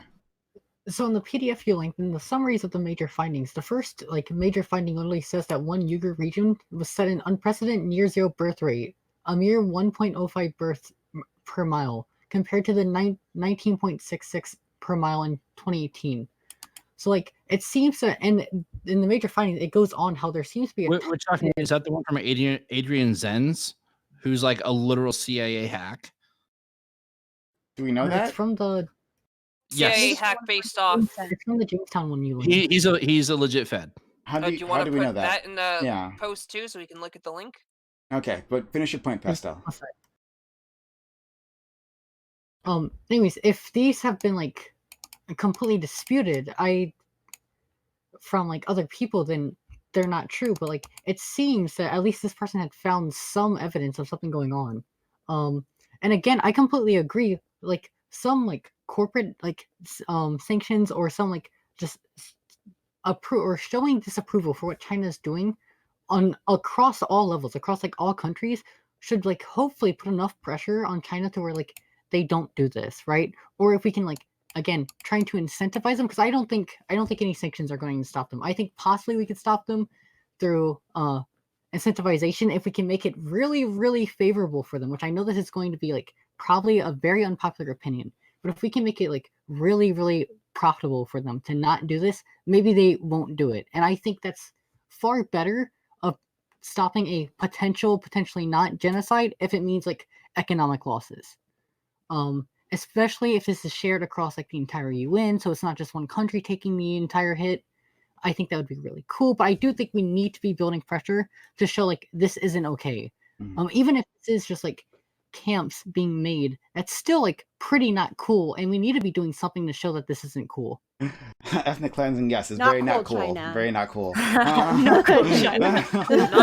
Knock it off, guys. If we can get small businesses to medium business to even large corporations to start doing things, and then corporations in Europe and Germany, and then hopefully we can get a widespread coordination of companies and countries saying, hey, this isn't cool. And again, I would like to think realistically this would have some effect on how China goes forward in their actions. Okay. But just quickly, Abigail, most importantly are the Muslim countries as well who are yet to speak out on this. Germany and the EU have condemned the Uyghur genocide, not in those exact words, but getting countries like Saudi to make a statement would have huge implications. Let's go to That's true. Katarana, and then Alice, and then Samantha. Yeah, I guess perhaps I'm a bit of a cynicalist on this whole situation, but I just don't really see what I mean, unless the US is willing to go and do something militaristically, I don't really see what exactly can be done. I know of course there's the whole thing where, every country comes out and says we condemn, but whoop-de-doop, you still are producing your stuff there, so great. That's cute. Thanks for your input. I just feel like at this point the Chinese economy is just too large, and unless you're willing to do something drastic, which of course is going to have implications on the whole world, and the whole question is how can we do it without causing further harm? Like the answer is you can't just kind of sit there and watch. And I highly doubt, like at the end of the day, like money, there's these really cool pieces of paper that say $100, and people believe that's what it means. And I think we're as a society more interested in how to make that $100 turn into $110 than we do about people's livelihoods. Clearly. Let's go to Alice and Samantha. My response is actually basically the same thing that Kat just gave, which is that what are you going to do to the world's literal biggest economic power? What are you going to do? Are you going to sanction them? It's like that meme with the little dog and the big dog. We're the fucking little dog, and China's the big dog. And the response, we're not going to buy stuff from you. Okay, fucking half the world's economy is in China. More than half the world's economy is in China. So what the fuck are you going to do to China? The only real option you have is military might. You can threaten China with military action. You can't threaten economic action to China. They own all of the United States' debt. Like, what are you going to do? What are you going to do? We tried it even, and we just got fucked because you can't threaten the world's biggest economic power with economic action. They're going to ignore you. They're going to say, what are you talking about? We buy, pretty much everything that you produce, and we're just going to stop buying from you and tell you to fuck off. I mean, you think video card prices are high now? Wait till if we put sanctions on China. Unironically. Okay, so you want to take out the entire Midwest of the United States? Is that what you want to do? Like, you want to commit political suicide by taking out the entire Midwest? It's inane. It's such a stupid thing to suggest. I really want to push back on all of this. We're codependent on their economy, but I agree. Like, I think just economic sanctions are not, but it would be mutually assured suicide. So as the country that will experience the fallout of your little war, can I please urge you not to fucking intervene militaristically in China, because you'll be using our air bases, our naval bases. We're the people who'll get bombed. So please, please, please, can you just not? That would be so good. Thank you very much. And I'm on the West Coast. Samantha and I are on the West Coast too. So I'm like, could you please not? Because we're closer. I haven't really said much on the subject, but I agree with Katarina and Alice for the most part. I mean, because I disagree. Because even if you you have a shittier take than I do. No, because even if you get the entire world to unless you get the entire world to push back and try and condemn China, not just verbally, but actually take action, there's no way that we're going to be able to just knock China down. Like, they're too powerful right now. But do you think they're not militaristically powerful? The modernization they have more of China's people military. than we do. They have a lot more people. That's another thing. Even if we went in militarily, I still think we'd be I think that's what she's saying. At least. What are you saying? What are you saying, Joe? I'm saying I think it's really interesting that people are like, economic sanctions won't work, so we need to threaten them with military, and it's like because they've got a bigger economy. I don't Okay, I'm against military intervention. I don't think a military threat will work either. Look at the constant teasing that they do in the South China Sea. They don't mind provoking military action. They're not threatened by American military force. No, that's what I'm saying. I agree with Katarina where we pretty much just have to sit there and watch this shit unless everyone gets on board. For some reason, I heard 3 people on the panel advocate for military intervention in China. I don't know if I'm delusional. They weren't doing that. They weren't saying that. So no. And guys, correct me if I'm wrong. Samantha, I see your hand. You don't have to worry. I got it. I'll get to you. But I don't think they were advocating for that. I think they were saying that our options are pointless, right? Like we don't have any good options. They don't think public shaming or economic sanctions or military options are all viable, so that we can't make a move, right? So my problem is that I disagree that saying economic sanctions are completely are off the table. I think it depends. It really depends on how much political weight is behind this. If we literally don't care, if we don't care about the situation, to put up any sort of economic fight, any sort of coordinator response, then yes, you're right. It's absolutely pointless. But I think if there was, for instance, we follow what Joe was saying, right? We start with private institutions, right? Shaming them for maybe doing business with China, or like for instance, doing business for those Uyghur camps, right? There's like a story that came out saying that Uyghur camps were basically using like slave labor to produce goods, right? You could start by shaming companies for using those, right? But on its own, that won't do anything. But like you start from the bottom, work your way up, right, until you get to the point where governments are saying like, well, we have to make a response to this, right? It has to be again a global effort. That's hard. That's hard. Like the response to South Africa to apartheid, right? The divestment movement there. That didn't happen overnight. That was a very long process to get private organizations and governments on board, because at first they didn't give a shit, right? And so we have to decide as a people: do we give a shit? Are we actually going to put some muscle behind this? Because like China's place in the world is not something that is permanent and unchangeable, right? Just like the U.S., our place in the world is not something permanent and unchangeable. These things shift all the time. So I think yes, this is a giant that can be hurt. That's my opinion. Samantha, and then Samantha, and then we'll go to Joe. Okay, so like I want to remind people that economic sanctions hurt a lot of people, and historically, America loves to use them against. Oh, that's right, communists. So I mean, we can look at Cuba, Vietnam. We can look at like all these countries that wanted to be communist, and America's like, "Fuck you, we're sanctioning the fuck out of you," or we're just outright sending the CIA to kill you along with a bunch of soldiers. And let me remind people. Okay, say there is the inflated. Let's see, what did he lie about? Up to the, I'm going to go to the craziest claim that's been made, where none of the numbers have been proven about exactly how many are there. We don't have a factual number of exactly how many people are there. I'm going to go with the 3 million people. Say we go in there to war, which is a stupid fucking idea with China, because we're going in there to prevent harm, right? We're going under there to guys to stop harm from being done, and using more harm. How many people in China would die from American forces? How many people in American forces would die? How many people in Australia do we not care about?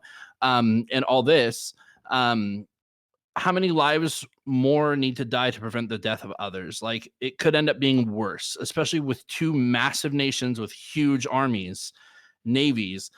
Like, the bloodbath could get a lot more than the amount of people in those camps.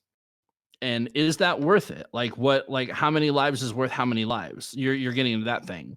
But at the same time, until we have definitive proof, which the inspectors haven't found any definitive proof, we have no reason to send anybody there to war and jump to war. War is a bad idea. Don't jump straight to that. There are many other options on the way to fucking dropping bombs and shooting people. Please investigate those fucking first.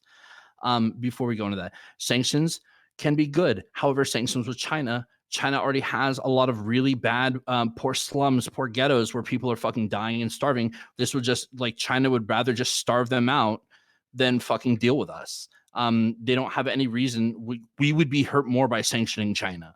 We would be fucking ourselves, shooting ourselves in the fucking foot. It'd be stupid. This has to be a coalition thing with a broad, we need a bunch of places to even come together and say, all come together and say, hey, China, let us check this shit out. If something's wrong, we're going to do this. If not, whatever, just fucking stop being a dick. But we can't do it by ourselves. America can't just do that. It's fucked up. So we'll go to Joe next. And I like to say to Joe, you thought I was the doomer, but I'm literally the only one here with any hope. You're the only. I know. I just very slim. But you were going to say something, Joe? I was going to say 2 things. I was going to just make a side point, which is that China also does sanctions. So every time Australia agrees with the US, we get sort of screwed over by China, who is a huge export market for us. So they've cut our wine exports, our beef and barley exports, and really fucked our farmers over in a huge way. So sanctions do hurt lots of people, and even without this escalating to the point of the US really doing anything to China, the mere fact that Australia picks China in any way, picks the US over China in any way, results in even shitty outcomes for us. Now, what I would say is that maybe there is, maybe when I'm talking about sanctions, I'm not talking about government sanctions. I'm not talking about necessarily saying explicitly, you're committing genocide, therefore we are sanctioning you. I'm saying, okay, for instance, the ILO, the International Labour Organization's 2014, I know we haven't ratified it, Act Against Forced Labour. Like if Australia were to ratify that and increase the amount of regulations that businesses have to go through, like ratifying more anti-slavery protocols so that businesses have to be more transparent with their supply lines and their supply chains. It's not so much that we're saying you're committing genocide and we're punishing you for it with sanctions. It's slowly corporations one by one saying we can't continue to do business with you because unfortunately regulations say we can't have forced labor, and because you're not willing to open up about where this is coming from within China, we can't continue this business relationship. So it's more like private quasi sanctions. I'm the same. I don't think there's much hope for anything, but I'm saying this is potentially the best way forward that doesn't exacerbate the issue on a global scale in a militaristic fashion or a sanction-based economic fashion, but is something that can actually be done which reflects more countries' internal values, saying we stand against forced labor, than necessarily being an explicit and direct attack on China. Pastel, then Tiffany. We can't hear you, Pastel. For the 7 trillion debt held by foreign countries, Japan actually holds more than China. Second, if we look at like the GDP of every country, if we got just the United States, Japan, Germany, India, United Kingdom, France, Brazil, Italy, Canada, South Korea, Australia, Spain, Mexico, I'm pretty sure we could heavily change China's mind. Of course, this would fuck over all of us as well because we're missing out on 12 trillion GDP flowing through the global economy.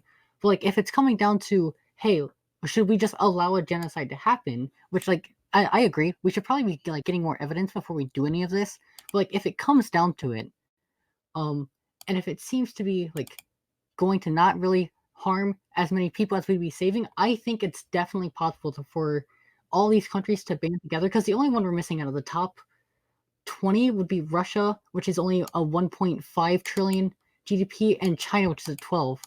And everyone else, just in the top 20, we could probably, Saudi Arabia is actually at 19. I don't know if we could convince Saudi Arabia. But everyone else, I'm pretty sure we could get to band together. In Saudi Arabia, we could probably do it with incentivization as well. I'm pretty sure we could heavily change China's mind on basically any policy they wanted to do. Now, how likely is this at right now? I don't think it's very likely because I don't think many countries really want to do this because like they care about their profits too much. But I'm pretty sure if we got all these countries to rally together that we could make a huge impact on what China's doing. Yeah. Okay, go ahead, Tiffany. I agree with Prime and Abigail. If we did get the countries to get together, band together, we could do something about the issue with China.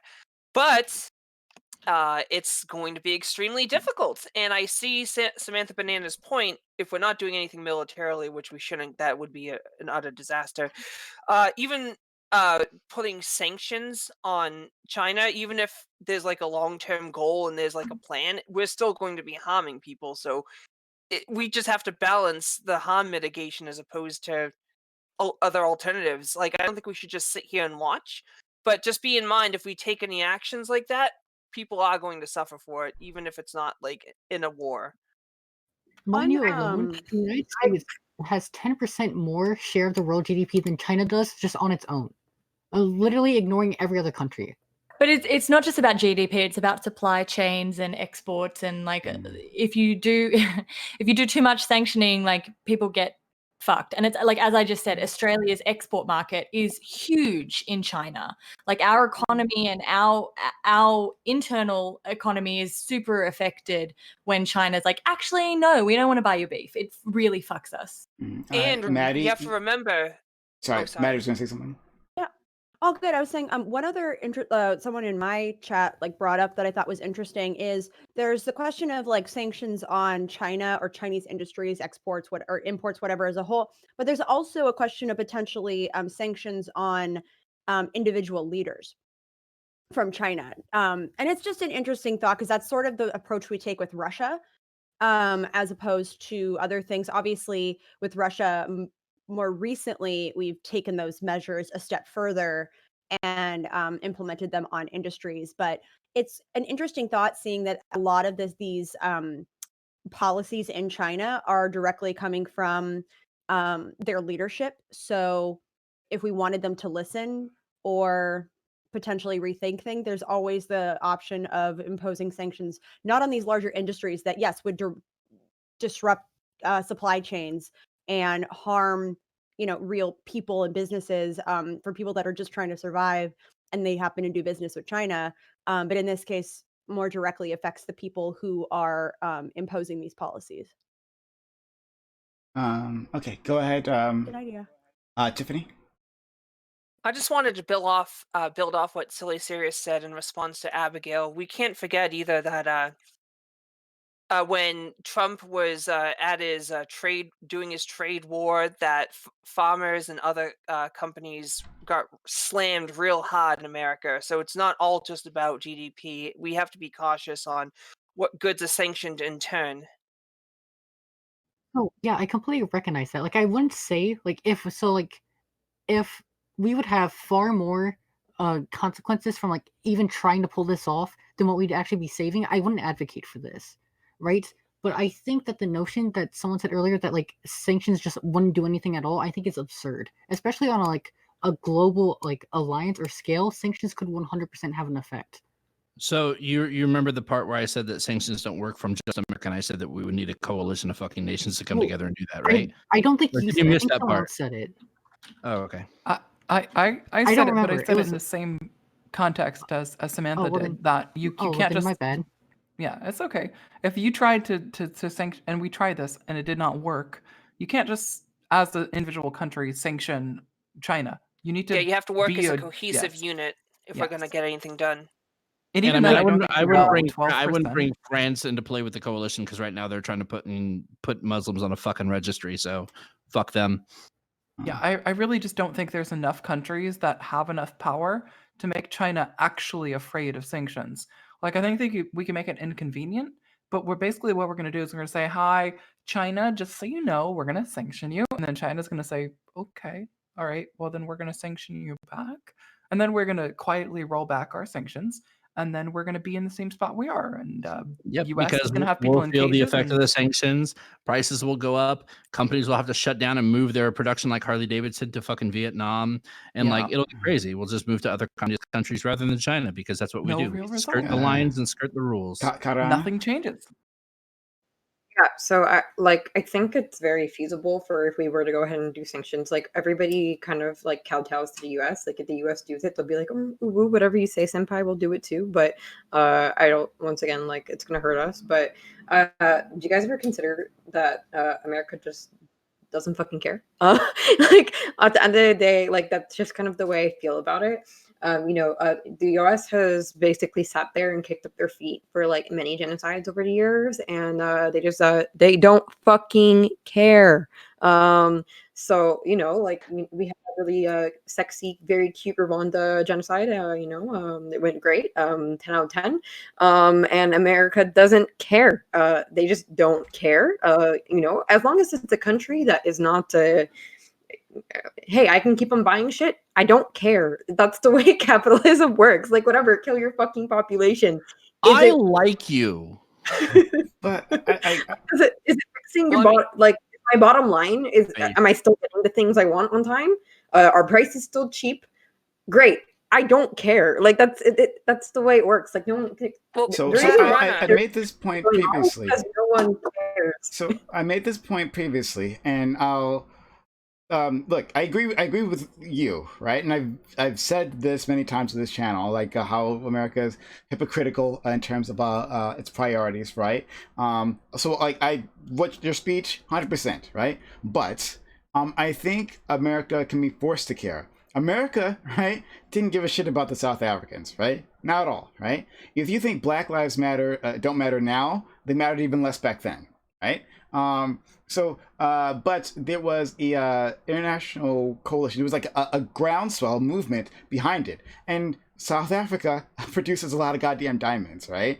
And so like that's the thing people wanted. You know, so I think people wanted, but despite that, we put sanctions in place and we actually changed something. So I think it's possible. Yes, America does not care. The capitalist system does not give a shit, right? Doesn't care how many people are grinded to dust under its gears, right?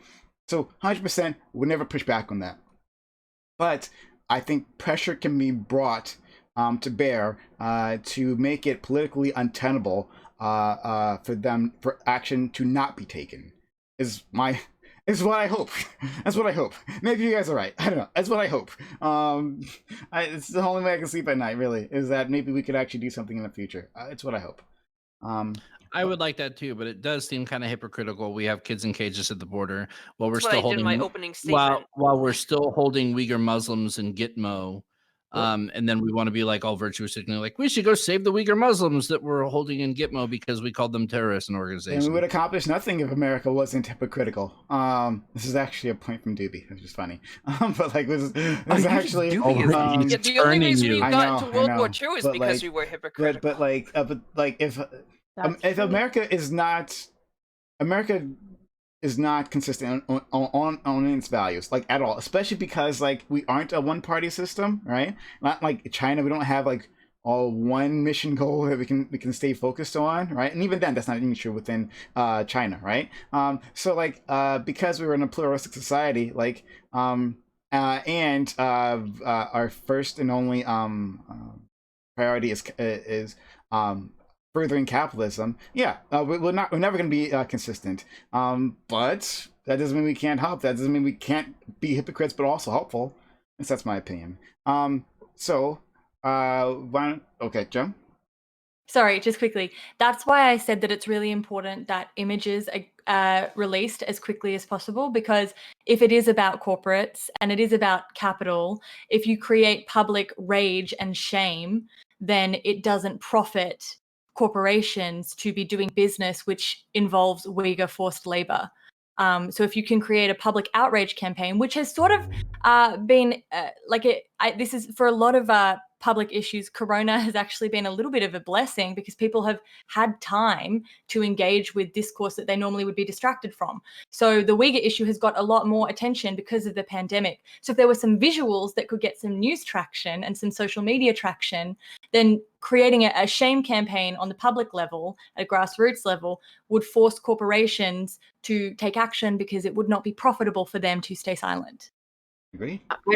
I'm a big fucking doomer, so I just kind of feel like as long as like if CNN says like we're not going to put it on CNN, like whoop-de-doop-de-doo, like okay, a million of us are going to sit there and like not want to buy from companies. Well, I guess we'll just starve because like all of our companies are making things in China, so like GG, I guess. I don't really think that there's that much like grassroots that can be done because it's like everything that you own is made in China.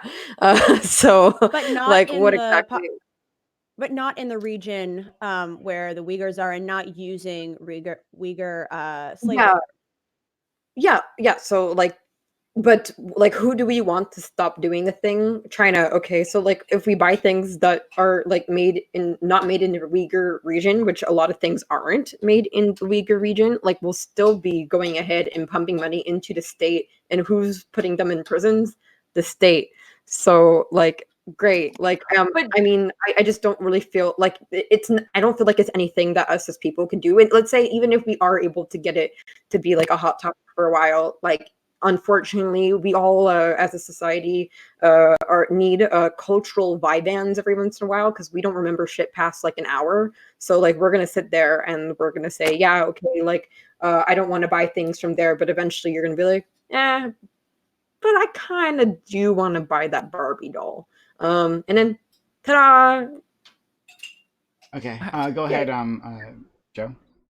firstly, as a bloomer, I just disagree. I really do think that there is a potential that people would not buy stuff from forced labor camps.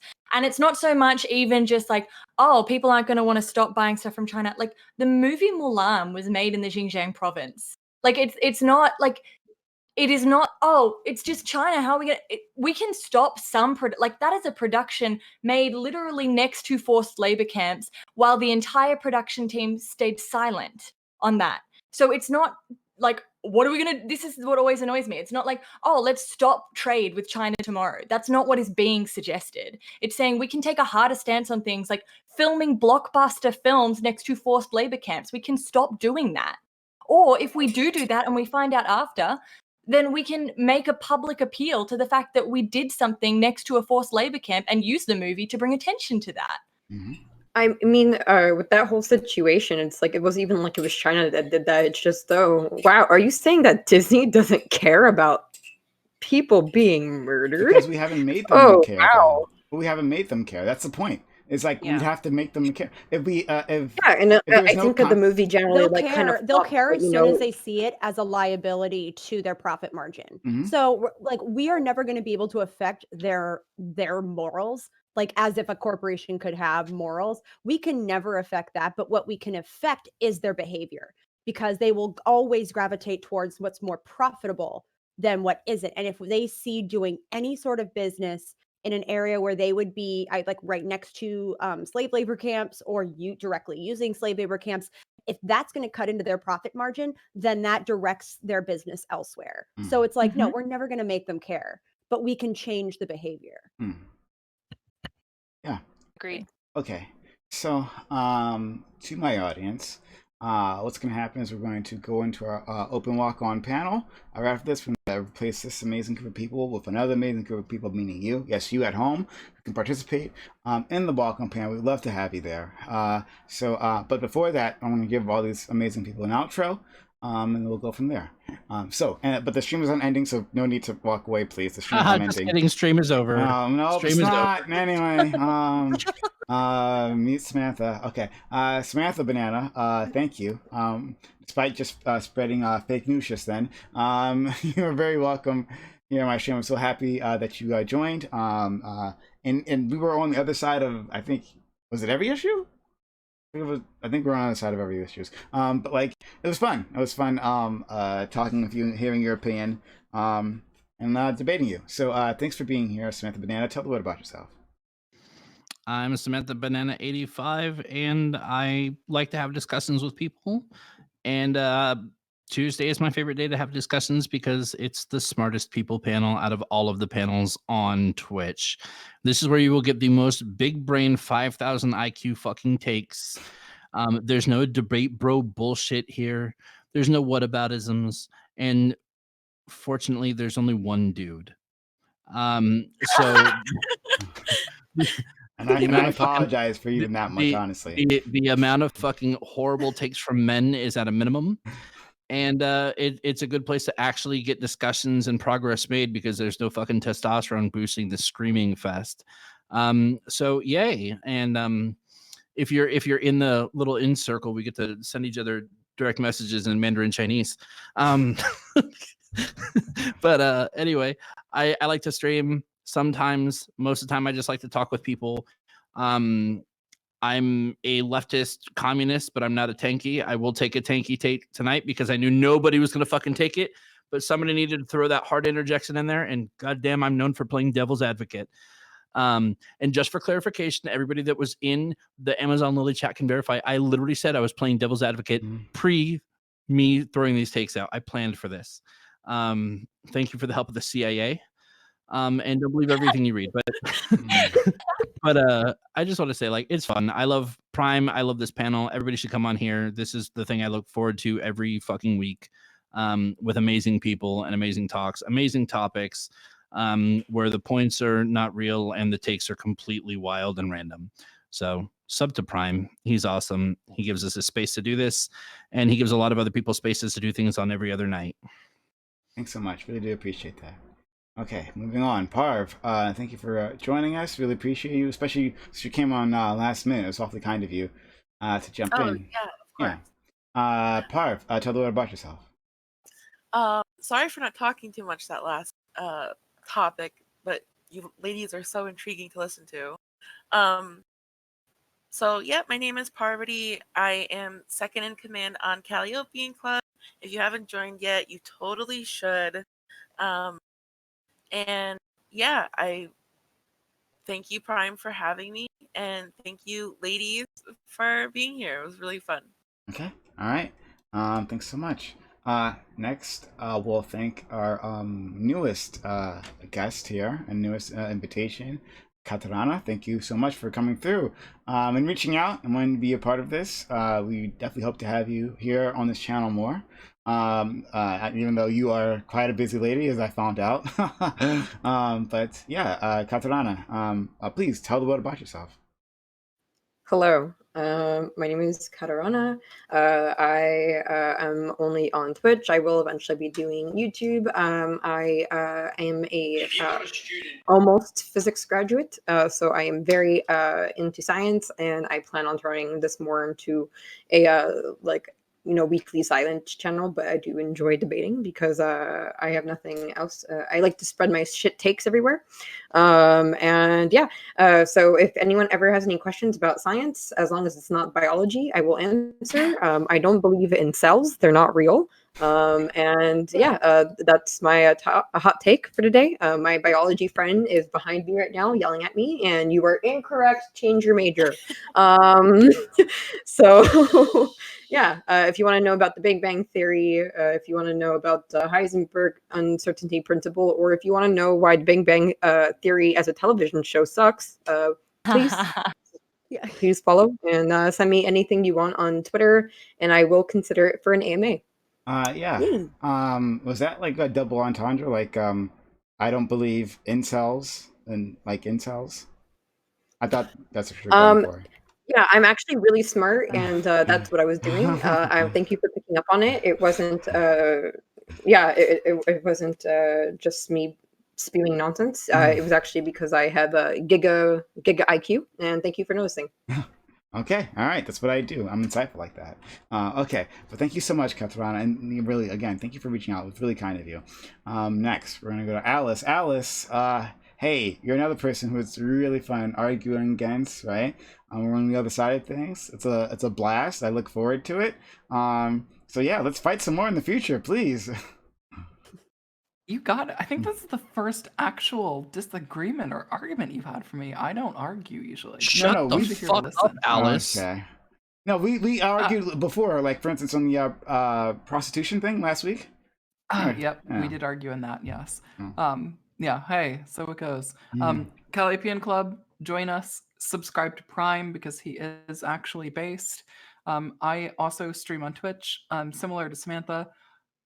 When do I stream on Twitch? I don't know. It's usually just these panels. But again, I am trying to do more stuff on that because it's fun. Do join us in Calliopean Club because it's actually quite good there, very good quality. We do some similar stuff to what Prime tries for here, I think, in some ways. You know, lots of different views. I don't really have anything else to say, so. So you'll trail off awkwardly. Great. So thank you again for being here. And I'll take this opportunity to shout out our good friend Eris, who's been behind the scenes helping us out, organizing this. She's done a fantastic job. Thank you, Eris. I know I don't deserve you, but I'm really happy to have you. But put Eris in chat. We'll give you the URL to the Calliopean Club, so you don't have to try to top that out because you will mess it up. So I've made it convenient for you, Eris, to join Eris's Calliopean Club, and you'll find people like Alice, like Parv, and Nell, another friend of ours here. So yeah, go check it out. It's a nice place. All right, moving on. We will go to Tiffany Starr. Tiffany, thank you for joining us once again. Really appreciate it. Oh, there we go. Yeah, thank you for joining us once again. I really appreciate you coming through. I hope you had a good time here. Tiffany? Oh, you cut out for a minute. I'm sorry. Yeah. I Okay, said nice sorry things about that. you, but go ahead. I just want to say thank you for bringing me back and to redeem myself. I had a really good night tonight. I was more myself, and I had a good time. I enjoyed talking to everyone here on the panel. And everyone, be sure to follow and subscribe to Prime Case channel. and to stick by so you can go on his walk-on panel. And now I'm going to fuck Prime over because someone told me that a certain streamer works by Beetlejuice rules. So I'm going to say Destiny, Destiny, Destiny, and we'll see if he hops right the fuck on after this. Sorry about that, Prime K's. If he actually does, I hate you. I'll take all the credit. Anyways, if you don't stick around for some reason, I'm going to be in about 10 minutes after I take a quick break playing Bloodborne on my PS5, and it's going to be fun. I'm going to stream it. I'm going to get mad. I'm going to swear. I'm going to make jokes. It's going to be great. I also want to. Oh, by the way, my Twitch is twitch.tv/Tiffany stat. Wait, XXX Tiffany stat _ X. Fuck. Don't worry, I got it. I put it in chat. I put it in chat for everyone. So, okay, thanks. Yeah. That's it. The thing right there. Just click it. That's the thing. Anyways, come by, follow. That'd be great. Watch me kill beasts and get mad. It'll be fun. Additionally, if you want to invite me on the Calipian Club, I think you offered that before, Alice. I would love to come on and have fun. I enjoy you and Pravati enough that I think we can have fun. Probably not as spicy takes as you think I'd have. I pretty much agreed with you almost on everything tonight, except for the initial topic, and even then I agreed with you on the important stuff. Anyways, I love you all, everyone in chat, and because I didn't dunk on conservatives enough, if any conservatives are in chat, eat shit, fuck you. All right. That's a message to live by. Great. One for the kids. All right. Moving on. We will go to our friend Abigail. Abigail, thank you for coming back and joining us once again. It's really kind of you to spend your time here with us. Definitely enjoy you, especially you come doing the research and bringing facts. Nice change of pace. How you doing? I'm doing okay. I thank you for having me on. I love just like talking to people and figuring out ideas on any like topic ever. Also, I'd like to say real quick, physics is the best major. Biology, who likes biology? Honestly, it wouldn't exist without physics.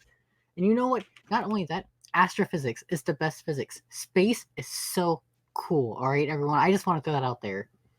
Secondly, I stream Pastel Dallas. And you know what, guys? I didn't get to show enough for local politics. Guess what's more fun than talking about foreign policy and all this federal stuff?